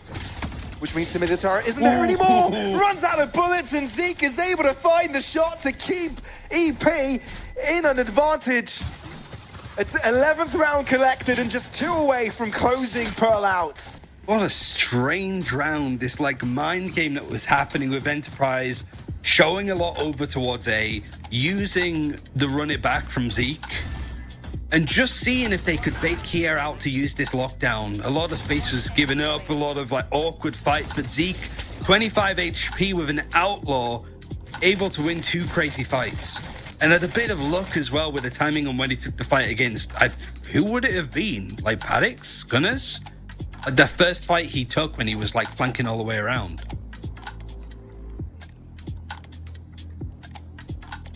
Nevertheless, it was close. 1-0 actually doing a lot of damage as well with the Blade Storm. I'm out for Enterprise. Again off of a round win, which leaves me skeptical. But I can also understand it a lot more for that last round because it was messy. Yeah. Oh yeah. Oh yeah. Yeah, that's not with a Y at the end. That's with I assume. No, I'm joking. I just know that every time people hear that word, the Twitch chat gets filled with a messy call out. Here we go. As much as Enterprise Esports won the previous round, does not get comfortable overnight. So again, on the edge. Get out of my way! They're at least having more spare change than their opponents. Oh, they're at least going for something aggressive themselves this time around. 1-0, that's a great operator position. Thing is, as soon as the flash comes by, you may want to react using the dash. There's a lot of steps made from Doma as well, which could be a bit of bait. Hearing him play from mid and rotate away. Yeah, dry peek, and 1-0 will win those every single time. Numbers advantage now for Daddy Elise. Can they guarantee the win here? It's not over till it's over. You know this with EP, but this is a great position to be in if you're the defenders. Round for Enterprise to win without having to rely on Zeke as well, to be fair. Jazz has been very quiet on this attack. He's not even leading the line here. It looks like Starkey's going to be the one that peeks first into Gunners. Putting a lot of emphasis in the importance of the blade. You don't want to have him as the sacrificial lamb in this instance. Spray down across. Starkey takes a lot of damage. Oh, that is ridiculous. Was that with an updraft on top of the smoke? It could have been. Yeah. I don't know if it was that random. Here we go. Inwards again. Not in time for the recon. 1-0. Collateral double kill. And that just put EP in the dirt.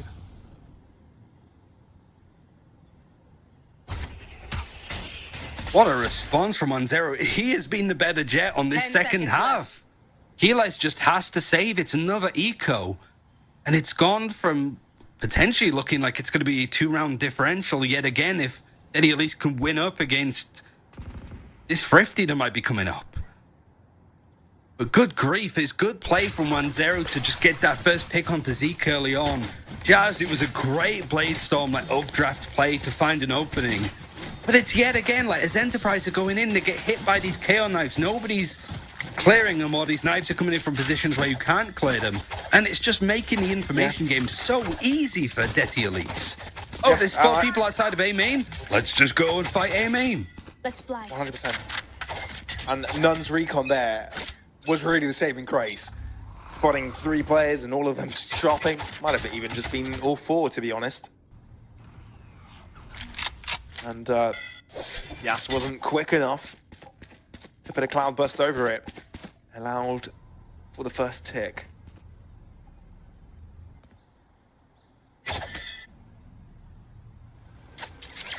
Ultron spotted, so Panics is going to give the call over, maybe for a third player to arrive. Movement from Daddy is being made.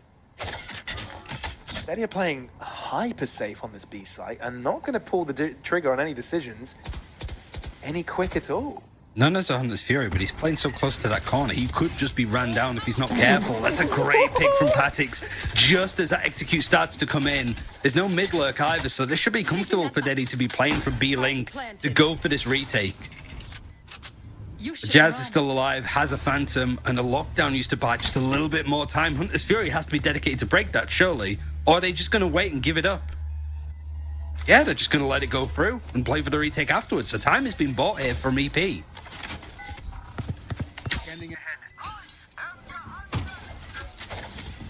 Killers.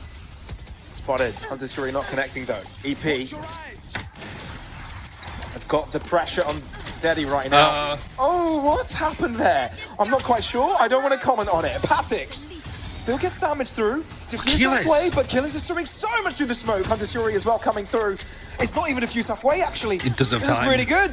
There is no time. Putting EP on 12 with just a single survivor trying to save the gun by the end. Match point. Oh, good lord. So It was just, messy, it dude. felt like that was the difference, right? Where, because they used the Hunter's Fury straight afterwards, reconned out Hunter's Fury to try and catch something, but I don't think he got anybody. In that instance, you had the players alive to deal with it. Hunter's Fury also bought a lot of time on the attacking side. But just because Detty Elise took that decision to just wait out the lockdown instead of breaking it, that could have been the difference for them winning the round. They had the first, like, pick. And the buy is an odd one. Gunners is just on a Sheriff. There's an operator in hands for 1-0 still. Just enough money to try and make this buy work. No ultimates. But the first pick again.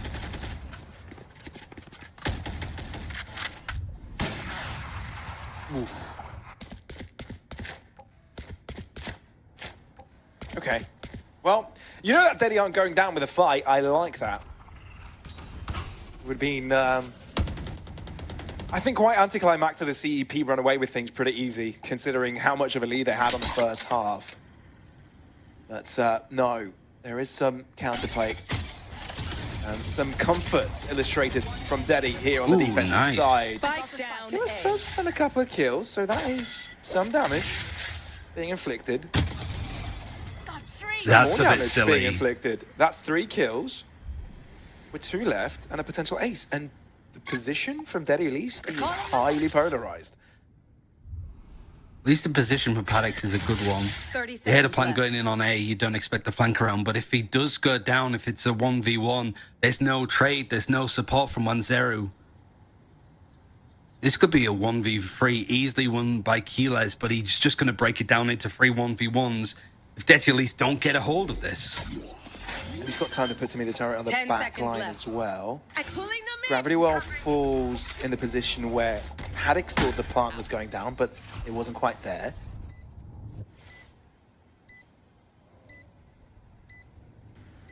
Everybody's got their eyes on Killers right now. Can he win this 1v2 to close out this map? Eddie Lisa played pretty damn good on the defensive half. If it ends like this, that would not feel nice. Smoke drops. So Killers is curious if it is from that direction. Oh, he's isolated no the first way. one. He repositions into the safety of his opponent's smoke. That is ridiculous. Another swarm is available now. Killers playing them like a fiddle. There's no time. He has to stick Playing it. him on the tip of his fingers. A nano swarm, a spray with a vandal, classic shots, but it's a spike explosion to put Panic to his grave, and EP on 13 to get their first win of the season. That's just a disaster for Eddie Elise. It's Oh my everything that God. could have gone wrong, just from like the play, we're like pushing mid, I think that came out from none. It was just, you cannot be letting those kind of things happen, not at this level of play. An Enterprise, yeah, you push them a lot more, especially when the first half was so one-sided. You make it close, but you can't be ending maps like that when you're up against these kind of teams. You can't give Keyless, you know, you're giving LeBron the ball. That's what you're doing. You don't want to be making those clutches easy for him like they just did. look, I think there are positives you can take from Teddy Elise as well towards the end of that game. On the defensive side, there was definitely a sense of comfort restored. Yeah, I'm glad we get to see some replays from this match altogether. It was an impressive showing all across the board. And yeah, I think there was some very high impact moments. I think some odd mistakes here and there from both sides, to be honest.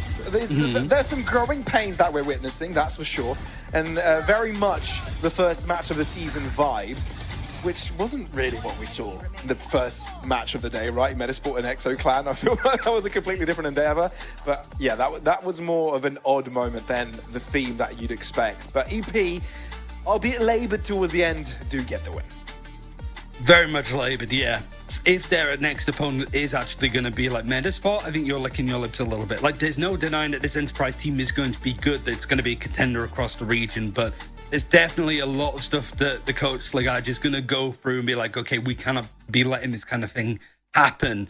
We want to try and give ourselves a bit of an identity of being interesting with a double duelist and throwing curveballs with the Brimstone. That's fine, I can get behind that. But you also have to nail the basic 101 stuff as well, which was missing in areas, maybe because they had such a lead that they sort of took their foot off the gas a little bit, but there's still plenty to work on for this team. 2 out of 4 best of ones played out so far in this main Swiss stage here at Challengers Northeast, 2 remain for today and for tomorrow as well. Folks, Zero Tenacity versus NXT up next. Don't miss it.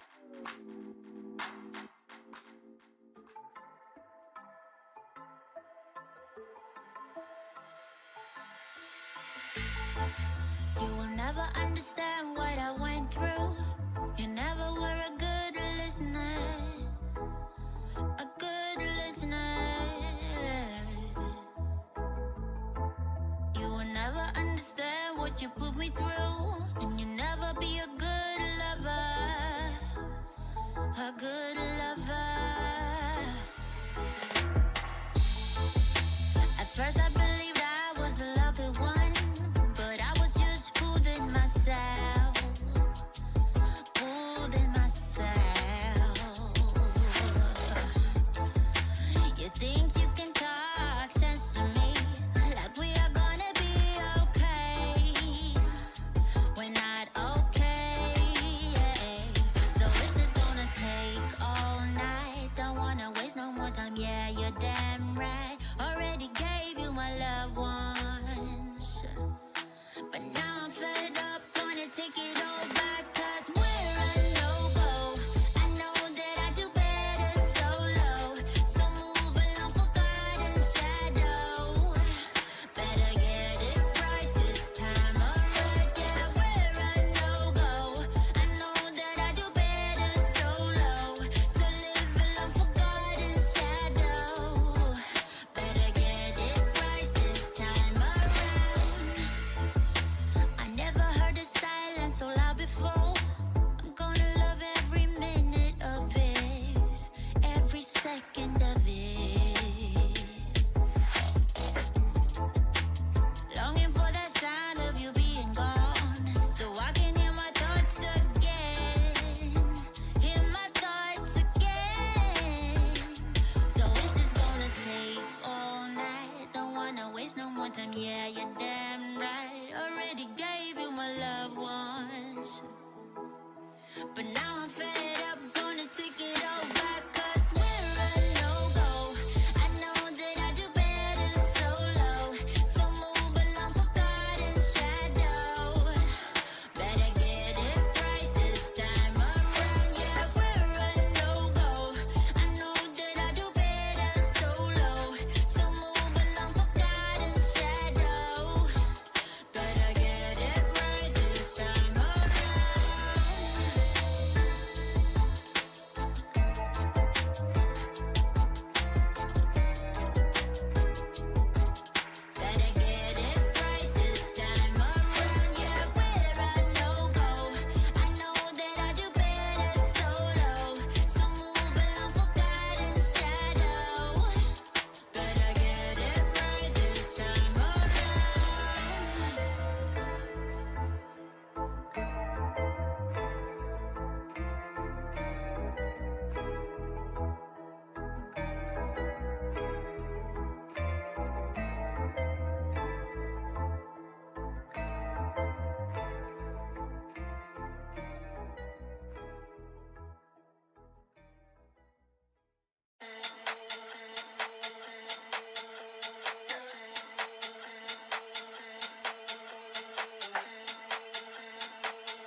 Baby, I don't need you to tell me you were wrong.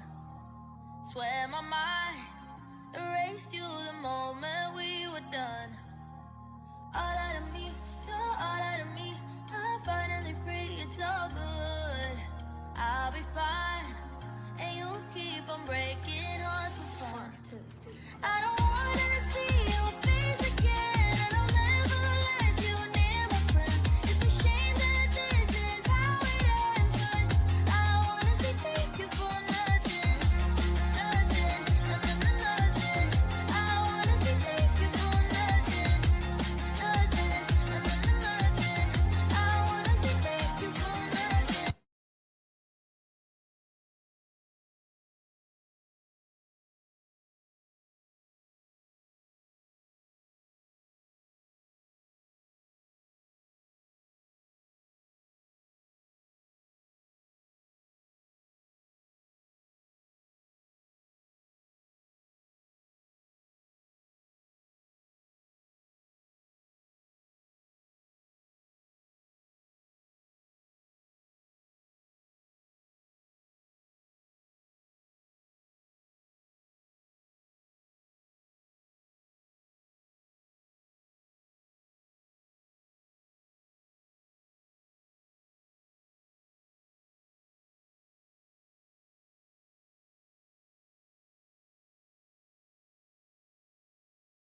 Well, there you go. Okay, well, hello everyone. Yeah, it's time for the third match of the day. Zero Tenacity take on NXT as we head into the third match.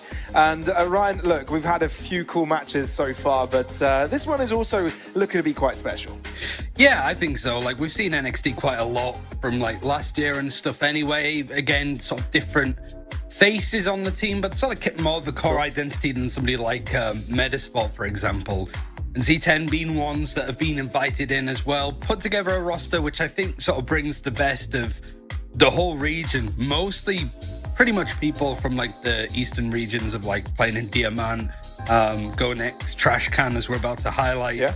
It's definitely the team to keep an eye on, and a nightmare for like English-speaking talent to get names right. So apologies ahead of time if we get them wrong. All right, I'm going to try and say them all one by one now, see if we can actually make them work. It's Alexic, it's Grimekista, MSH, Pretty, and Tajarex.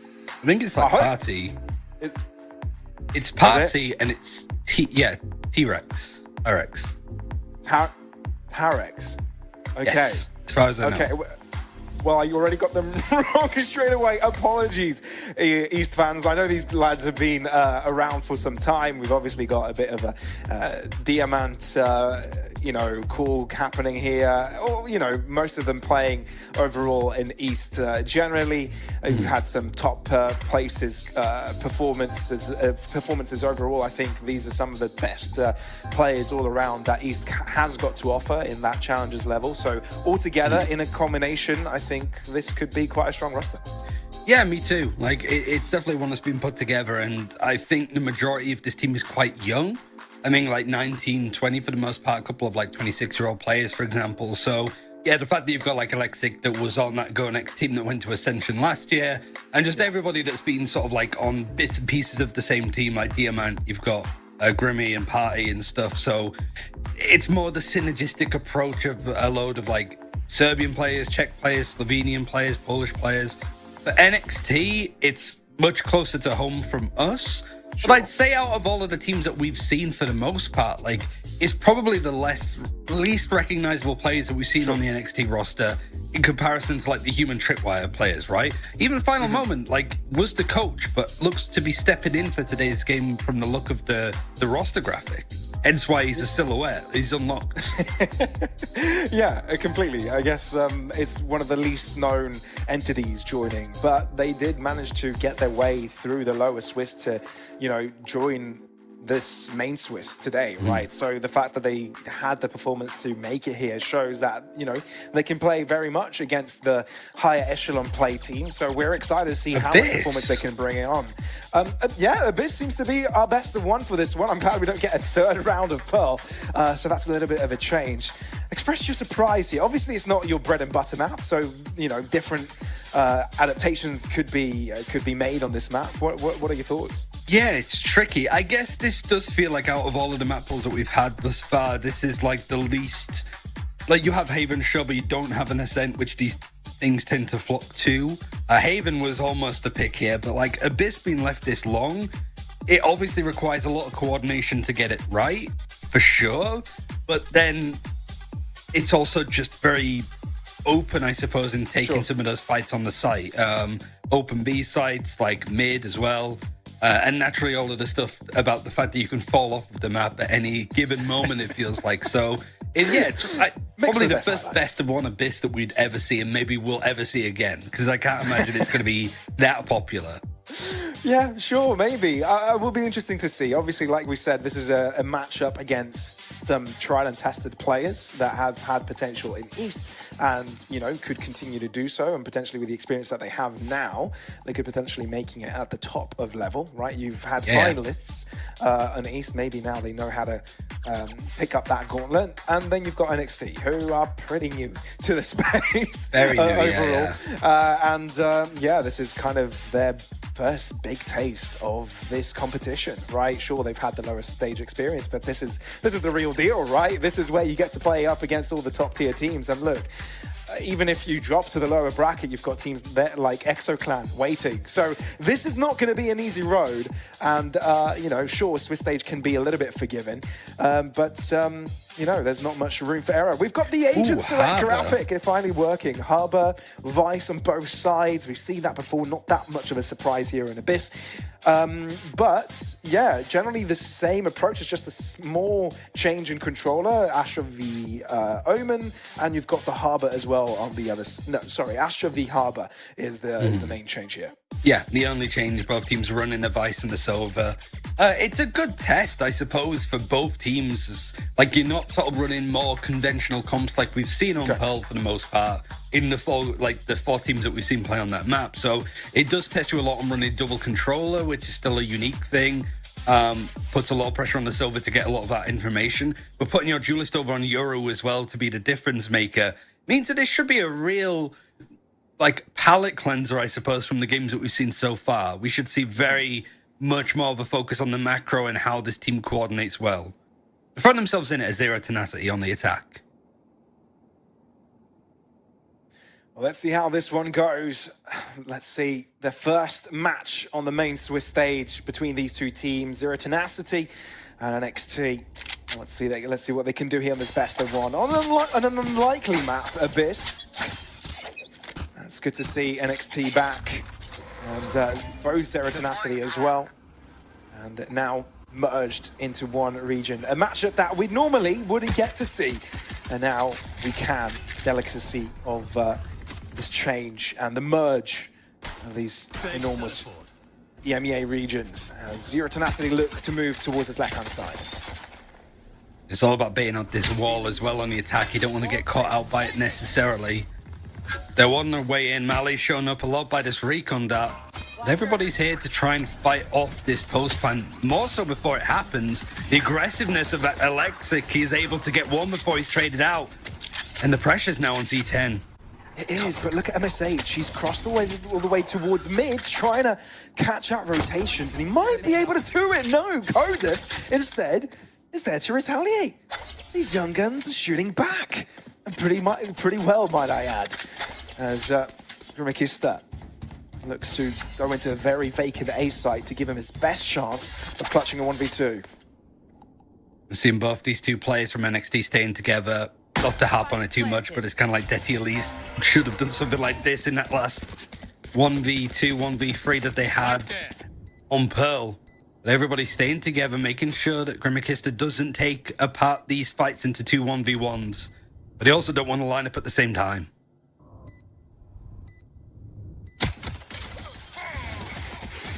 Yep. No issues there. NXT pick up the first one. I think it's safe to say here, Ryan, our anticipation is that Zero Tenacity, being more seasoned, will get away with a win. But I think we need to put into the brains of people that NXT have played an entire lower stage, Swiss stage, right? So they've had experience so far, gelling as a team, playing officials. Something that Zero Tenacity haven't had the chance to do yet. Yeah, and it's also that element of, because the scene is much more open across Northern Europe, but also like the Northeast full stop, that those teams that were maybe destroying in Premier that just needed a bit more like reps to get up to the top stage have that opportunity to. And NXT clearly see the value in these players to bring them together. Just because you don't necessarily know any of the names on this squad because they've not been in like tier 2 previous to this year. Who came second in Polaris last year? Sweet and sour. Nobody really expected that. So you never really know where this NXT team can potentially go. So true. Sweet and sour bank, by the way. Hell yeah, baby. Next game, aren't they? Next game, absolutely.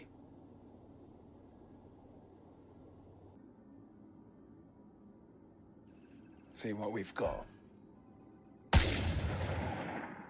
Excellent. Accurate with a Marshall. The only rifle in the hands of Zero Tenacity has done work. How much more can they find? Realistically, not much, but they've bunched up together in the right position. If they move in at the right moment, it might bear fruits. Avi, been able to walk away. He's got a paranoia, but chooses to use his gun instead as he spots one across the smoke. 3v3. Guardian collected by Tajrex. And the B site to be taken over. This feels like it's the part of the game that might be tested the most for this NXT, is just keeping their composure in moments when, you know, they have to buy, the other team is on an eco, and suddenly you're in a 3 versus 3. The frantic running around, all this utility is given away that is going to be like a B execute, or is it because the wall has sort of forced the Vice away? It's bought a little bit of time of the rotations. It's just whether they clear these angles. They do have both Euro flashes to 10 work with here seconds too, and the paranoia. Adrex avoiding the flash. Right here. Pretty. Could they all get pinged? Really important position up in tower. And he's able to find the first kill, given his opponent was low. Not too bad. Not impossible from Zero tenacity either. Just playing it slow. And Player NXT standing. are losing time little by little, but they've gotten themselves on the defuse. Tadrek to find an upper angle. And they don't expect it. Off the defuse! And Tadrex with a double! Making quick equilibrium on the table of Abyss. Really nice idea to jump on the high ground from Tyrex, but it was a close one again. NXT are just not afraid to sort of play at pace. Just being aggressive, they had good trades. It was just locating where this last player was. Neoman just buying as much time as they possibly can. Technical pause just gives us a moment to look at this again. It's just good trades to make sure the pie didn't get too much there. But the Guardian from that spot, the defuse was a whisker away as well from NXT. They were fully ready to dedicate to it.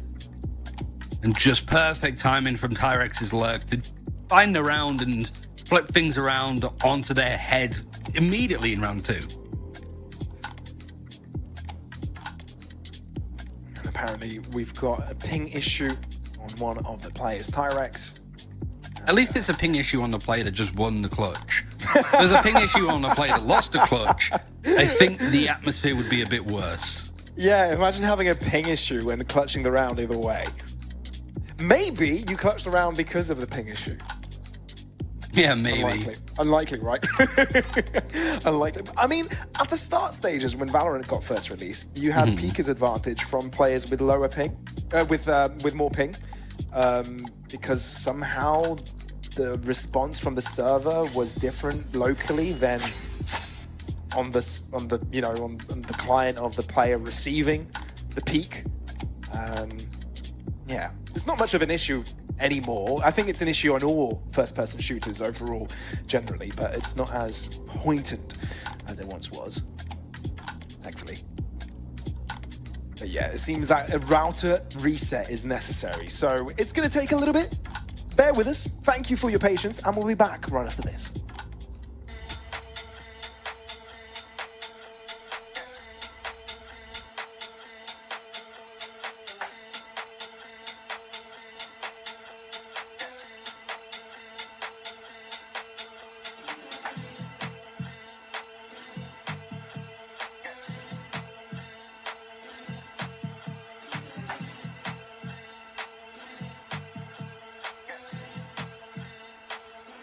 Got the best in me.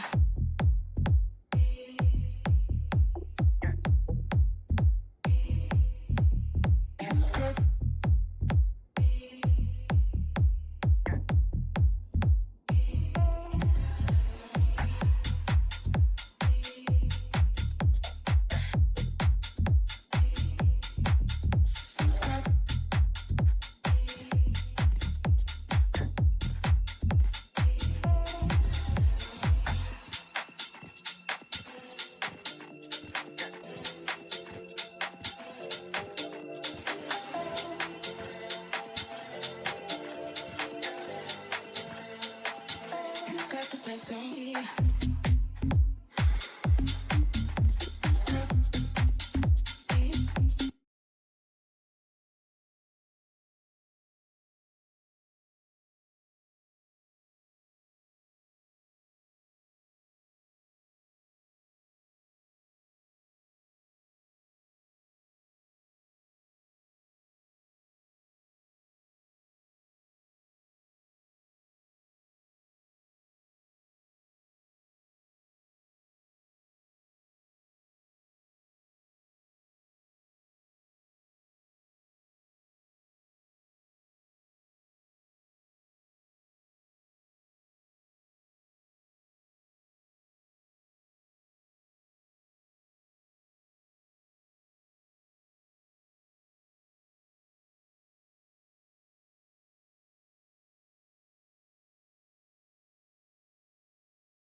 Ping issues resolved as we jump into round number 3 of Abyss between NXT and Zero Tenacity. First round did go to NXT, but Zero Tenacity were quick to bounce back. Let's see if they can carry on the momentum for round number 3, as the economy isn't looking too good for the defenders. Yeah, it's a strange round to just have a bit of a break on. Players shouldn't be talking throughout that period as well, so our squad's about to sit with what went wrong and how to improve upon it. The aggression going to be instant from like B main, big fight, and this is where the majority of players on the attack are going to be playing. Yeah, the first big aggression we saw from the defensive side, and Tyrex is able to end up with the first couple of kills. Make it 3. Alex Sick keeps it going and keeps it flowing. Zero Tenacity, that is mighty clean. A total of 7 + 8 is 15. A total of 15 damage taken in this map, in this round. Yeah, it seems that the reset for Tyrex seems to be working nicely. Another 2K has his ultimate, so if he can really start to play on the minds of NXT, I think that's the win condition really of like, okay, these players like, I'm not afraid to play maps like this. They're going to have coordination. They're well planned. They're eager to prove themselves. Let's see if we can cause chaos amongst their ranks, because all the players on Zero Tenacity have got good experience in a region that is gun and fight heavy. If they can start to pull these rotations around from the defense, much like they're going to do with this dimensional drift, headless chickens NXT are going to become. Oh, they very much could be. It's a TP all the way over towards A, like they've fallen for a hook, line, and sinker. A complete kerfuffle. And that leaves Kodath all alone for the defense of the A Don't site. peek this. Oh, Alex Sick. Very nice, actually, from the defense. Yeah, let's say it was very nice for the defense. 4v4. I mean, the rotation is pretty quick. NXT got hit pretty fast. Flash out from Laser. Oh, they didn't see Lazy peek. Huh? Confusion. Let's see how this one works. Harbor ult. Fallen, which has given NXT a little bit more space. Diffuse halfway. MSH trying to spray upon him. Oh, they've let him survive. They got 2 kills across the smoke, which is probably caused the confusion. But yeah, NXT able to square things up straight away. I genuinely think it was a good play from NXT, where it was a something peak that came in from AV, but he's probably thinking like, guys, I've been holding like D for 5 seconds. Can somebody just kill him, please? And maybe Alexic going a little bit too deep in with the fight. Able to get one, I think, over onto Kodef, but just tries to do too much and cuts it off. NXT, a comfortable retake with the Harbor ultimate. Their money is still not good. They're ecoing despite winning the last round. And that is not a nice feeling. Zero Tenacity able to snatch the lead right back off the hands of NXT. And sure, you might try and make the best of a bad situation by getting an orb, getting closer to the Hunter's Fury. I mean, Kodef's death or a pick could mean the collection of that ult. Mali isn't too far behind. But yeah, Zero Tenacity's got their eyes on this A site. You have to take any damage. I feel like the flawless rounds from Zero Tenacity are just so good, but then you just contrast them with the others. And they're so back and forth, so rocky. Look, we've only had 4 rounds so far. Wouldn't it genuinely be a better idea to throw yourselves off the map at this point? You've got 2 players of like Party and MSH that are 1 away from having their ultimates. Oh, yeah, you can do that, can't you? Player standing. Yeah, but it's a matter of having access to the drop zone. Well, nice snap on, of Alex Sick there. I mean, it could have gone either way, to be honest. But, yeah, there you have it. Zero Tenacity with the lead. A couple of ultimates per side. Operator now in the hands of Laser. Huh. Things are starting to get exciting. Where's Laser going to be playing? It's also surprising that you're on like a low buy or an eco and you go and try and fight mid. Like, Z10 are going to know that they've got like the gun range advantage in that. And probably going to fight in that space. You're right, operator in hand for the Yoru, looking more towards A main, and Immediate pressure put in from Z10, are not afraid to try and fight and engage for the space consistently. Forces out some harbor utility over with the Cascade.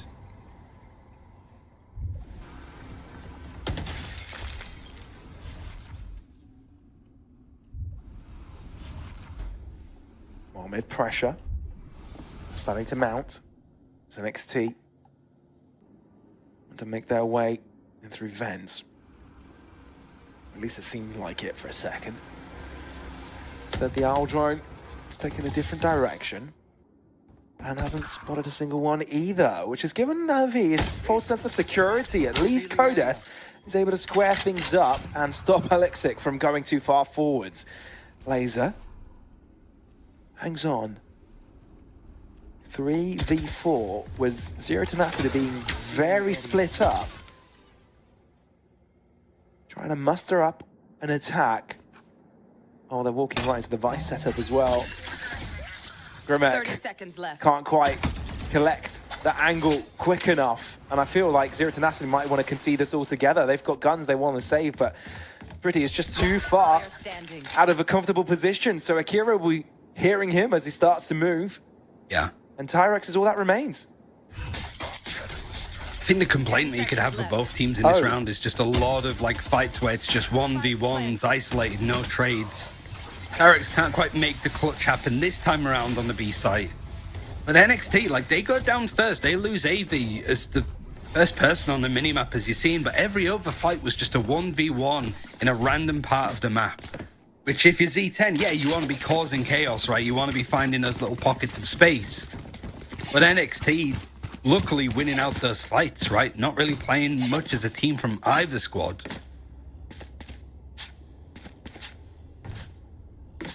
Yeah, it's weird. We haven't kind of seen the team create some sort of pacing so far. Show that they've got most comfort on one of these sides. They've shown strengths, but they've also shown weaknesses. Feeding issues, perhaps. As this is Zero Tenacity's first official this season, and NXT, I think, first time they're playing against an opposition of such caliber this year as well. A lot of ultimates available.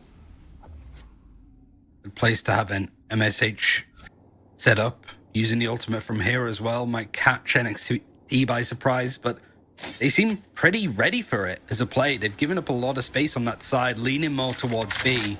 With the Eldron, should get a good idea on what this execute is going to give. The Shuri forced out.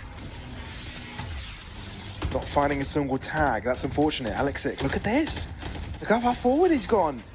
Chopped up, trying to put his opponents in corners. But I think our eyes need to be on MSH here. As his team is buying time on the site, he's looking to go for the lurk. Alexic ends up with one on his attempt to walk away, but Laser ends up picking him up and sidesteps the Hunter Fury as well on the spike already. NXT are looking to put a lot of pressure. MSH has repositioned and found himself higher ground. It's incredible. Zero Tenacity have found everything they wanted to and more. Akira, all to himself, with the pressure of the spike ticking, haunting his brain.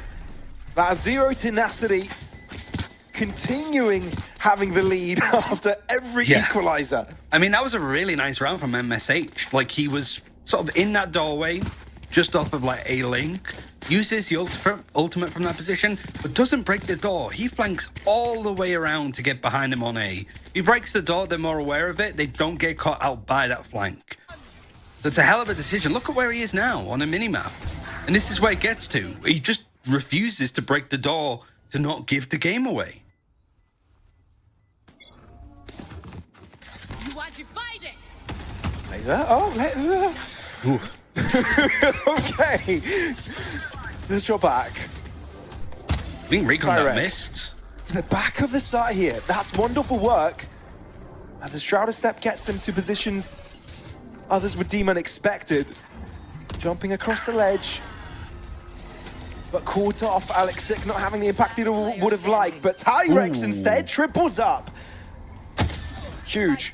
Although we can't really get the Quadra. And Kodeth left them the 1v3, an unlikely 1v3. might have to walk away from this altogether. No, doesn't. Gives it a good old college try. And MSH makes him think better of it. 5-3, Z10, the first time they created a buffer. Yeah, Tyrex has been really impressive so far. 11-3 just on this Omen, and having like Grimmer as well to just be on the Astra play double controller means that he's got a bit more freedom to be aggressive with some of these plays, and he's using it effectively.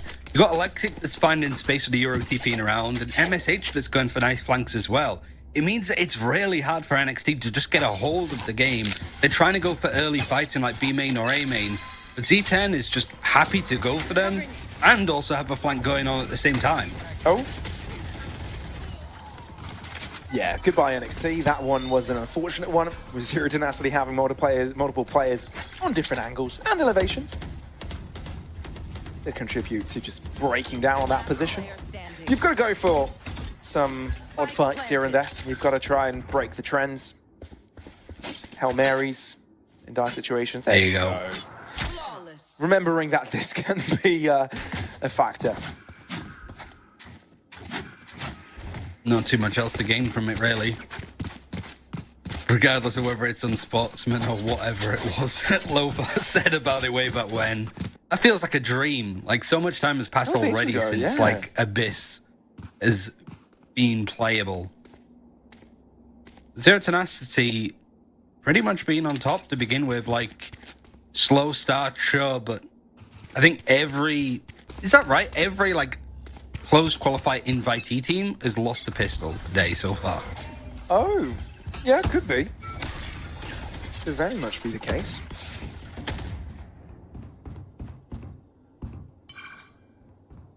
Haven't been keeping track, to be fair. Lexic has another ultimate now with the orb. Knowing the setups that he's had already, where he's ran in on the B site and managed to teleport over towards A, no TP has been set up.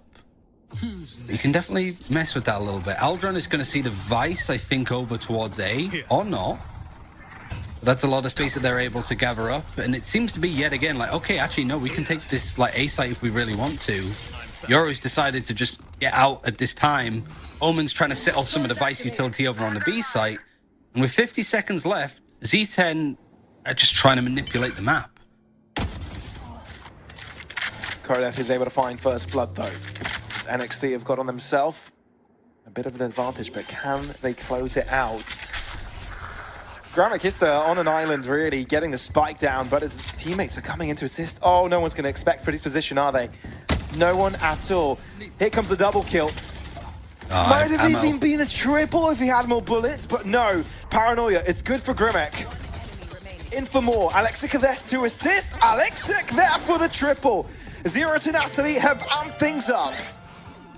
Yeah, it's definitely the least macro-focused team play one from the games that we've seen so far today. But it does feel a little bit like intentional from Zero Tenacity of like, okay, yeah, this team is like good, foundations are strong, but we have more experience and we know what we can get away with, right? Like they are definitely testing the limits of like, we can go for this flank and catch them completely by surprise. And it's going to work each and every time. NXT, they've been hit in the area that we were talking about right at the start of just that experience on the C10 team and the fact that they know that they can do this stuff and not get punished for it like they would do against other teams sort of goes to show. Like this NXT team looks like solid, like foundationally it looks good. But they're just playing it way too simple, I think, maybe, and Zero Tenacity is a step ahead.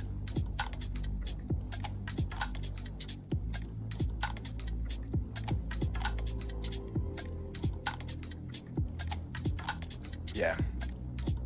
It does feel that NXT needed a bit of a timeout, to be fair.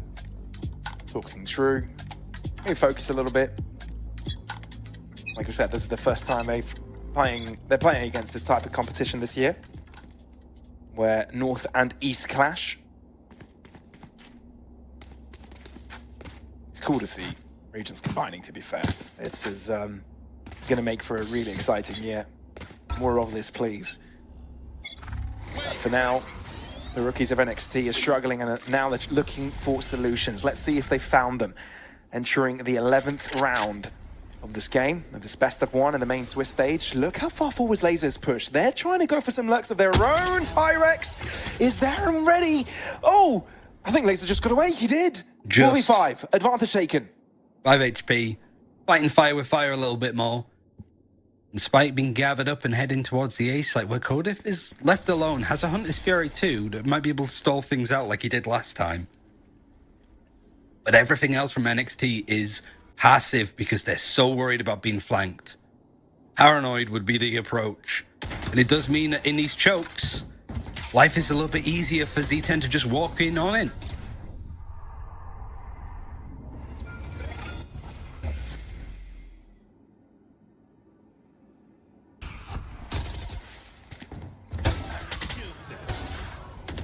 Oh, Alex, sick. That is sick.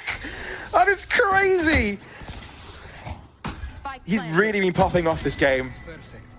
He really has. Koda, though, wants some of the glory himself. With 22 points of health, is that really a possibility? Is it really within the realm of reason? Alex 6 says no. 8-3 with 1 round to spare on the half. Last He's just showing off at this point with 1 HP. Yeah, Czech player. The one that was Ascension last year would go next. Yeah. Making it known that he's not just a fluke player and intends to be there this year as well. Especially with so many of the other players that have made Ascension being more introduced to the tier 1 scene this year than any other year. So they have to be thinking that his time is coming in the sun. Cutting through. For NXT, it's just the same sort of problems. On a low buy again, not able to encroach on the opponent's side of the map at all to get information. You're just at the mercy of what Z10 are doing. And this is what, the third ultimate that we've seen from Alexic at this point? And he's going It's towards crazy. the A side this time. Oh man, look how much space he's cleared. Even if he doesn't get a kill, he is distracting them by a mile, allowing his team to also move in, given the space for Kremek to do his magic. Good I mean, that's a paranoia. great paranoia though. I think it catches 3, maybe 4 players. Akira, flash. Oh, no. Oh, he was... Oh, he was blind. He couldn't see Alexic, but still, things are folding in favor of Zero Tenacity, and I feel like NXT have nothing under their control. This attacking side by the Eastern team has completely taken over. You pretended to be a decoy, you just held W. It didn't expect... We need to watch that again. We need a replay of that as soon as do. possible. Actually, now that you say it, that's actually what happened. You're right. Because he used the I decoy thought later we just on didn't in see high him because of the ground. flash. I thought they just both got blinded by the flash, but you're right. I think that's what he happened. was flashed, so he just pretended to be a decoy. Yeah, you're probably right. Oh man, that is funny. And you're 20-6. We were saying it before as well about Jazz, who had a much quieter second half and is a lot closer in the last game that we just watched. But part of me just feels that that's not going to be the case this time. Yeah. For some reason, I don't think you're wrong. Unless NXT can start dictating the pace a little bit. Obviously, they're in the right side. They'll be the first to make moves. Put their opponents in a reactive position rather than proactive.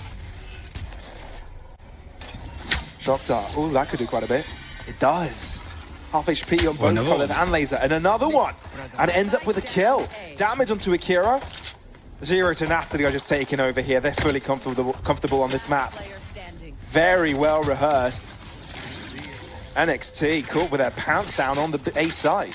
I think that's just a perfect example of what we've been saying about NXT though. Like the execute was just, you know, fine. I's dotted, T's crossed, good stuff when it comes to timing of utility and stuff, but it is very like vanilla. And Z10 are like, we can't let them just play normally. Like this is a team that like plays foundationally very solid stuff. So we need to disrupt that because this isn't the kind of team that has the experience to be able to deal with teams doing that.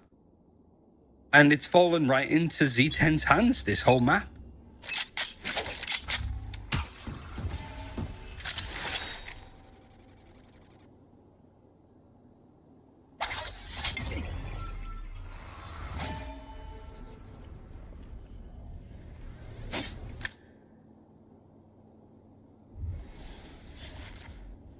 Bit of a change of pace.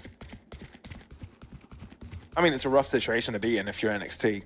I think this wasn't most one-sided we've seen a Yeah, match there's no today. wind in their sails at all. No. And even rounds that looked promising, I feel like they just got stolen away with Alexic doing crazy things. And I feel like this is one of them, right? Even Tyrex, who only had a ghost to work with this round. The rest of the team had rifles, but he did most of the work, even on a pistol. So deflating here for NXT. And a mountain to climb if they want to be contending here on Abyss. Yeah, it means that the bonus here for Z10. Would you even consider it a bonus? Yeah, a lot of half armor, but 2 rifles, 2 outlaws. Sorry, an outlaw and a marshal. Difference is slight, but there is one. For NXT, that full buy is there. It's just Codef that's sort of going equal on KD. Everybody else is slipping behind. And the plan for NXT is to just send it on B main with everybody.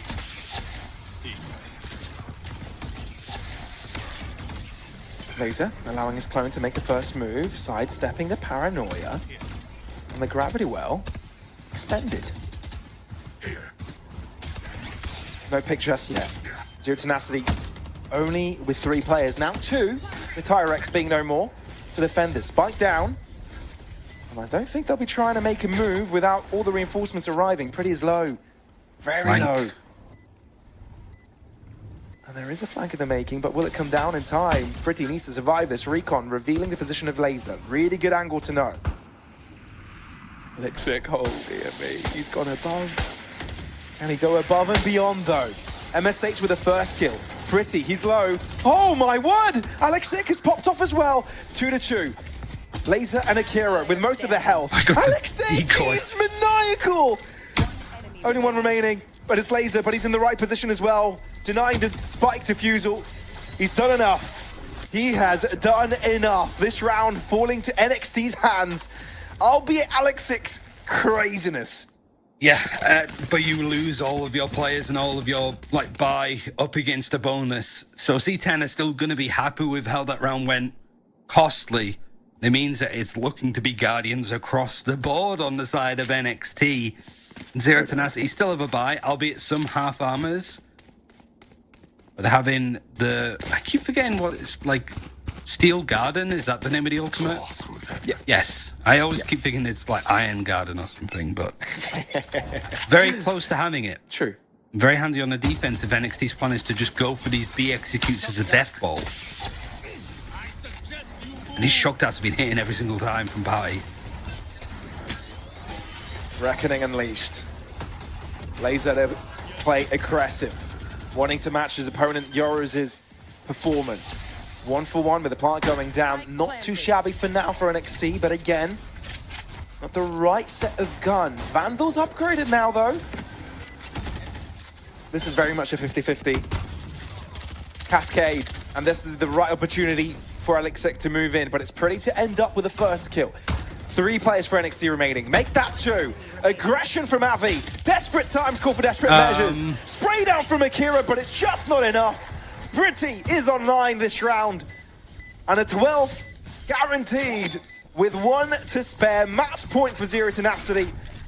Have they showed nothing but dominance this entire game? It's going to be an eco as well for NXT. 300, 400 credits for most players. Got to put whatever they can together. And they have a dimensional drift at the very least, but that's kind of it at this point. Still got that Vice ultimate. Hunter's Fury for Party. And it really does feel like NXT is sort of out of options. The buzz plans have not looked too shabby, but they haven't had these flanks going on. It's just all 5 players going B main. And it's the same plan here, but they're just heading towards A, right into all of that Vice and Astra utility. Concealment. Pulling them in. Correct. Spotted. Avi with a chance to do some real damage here.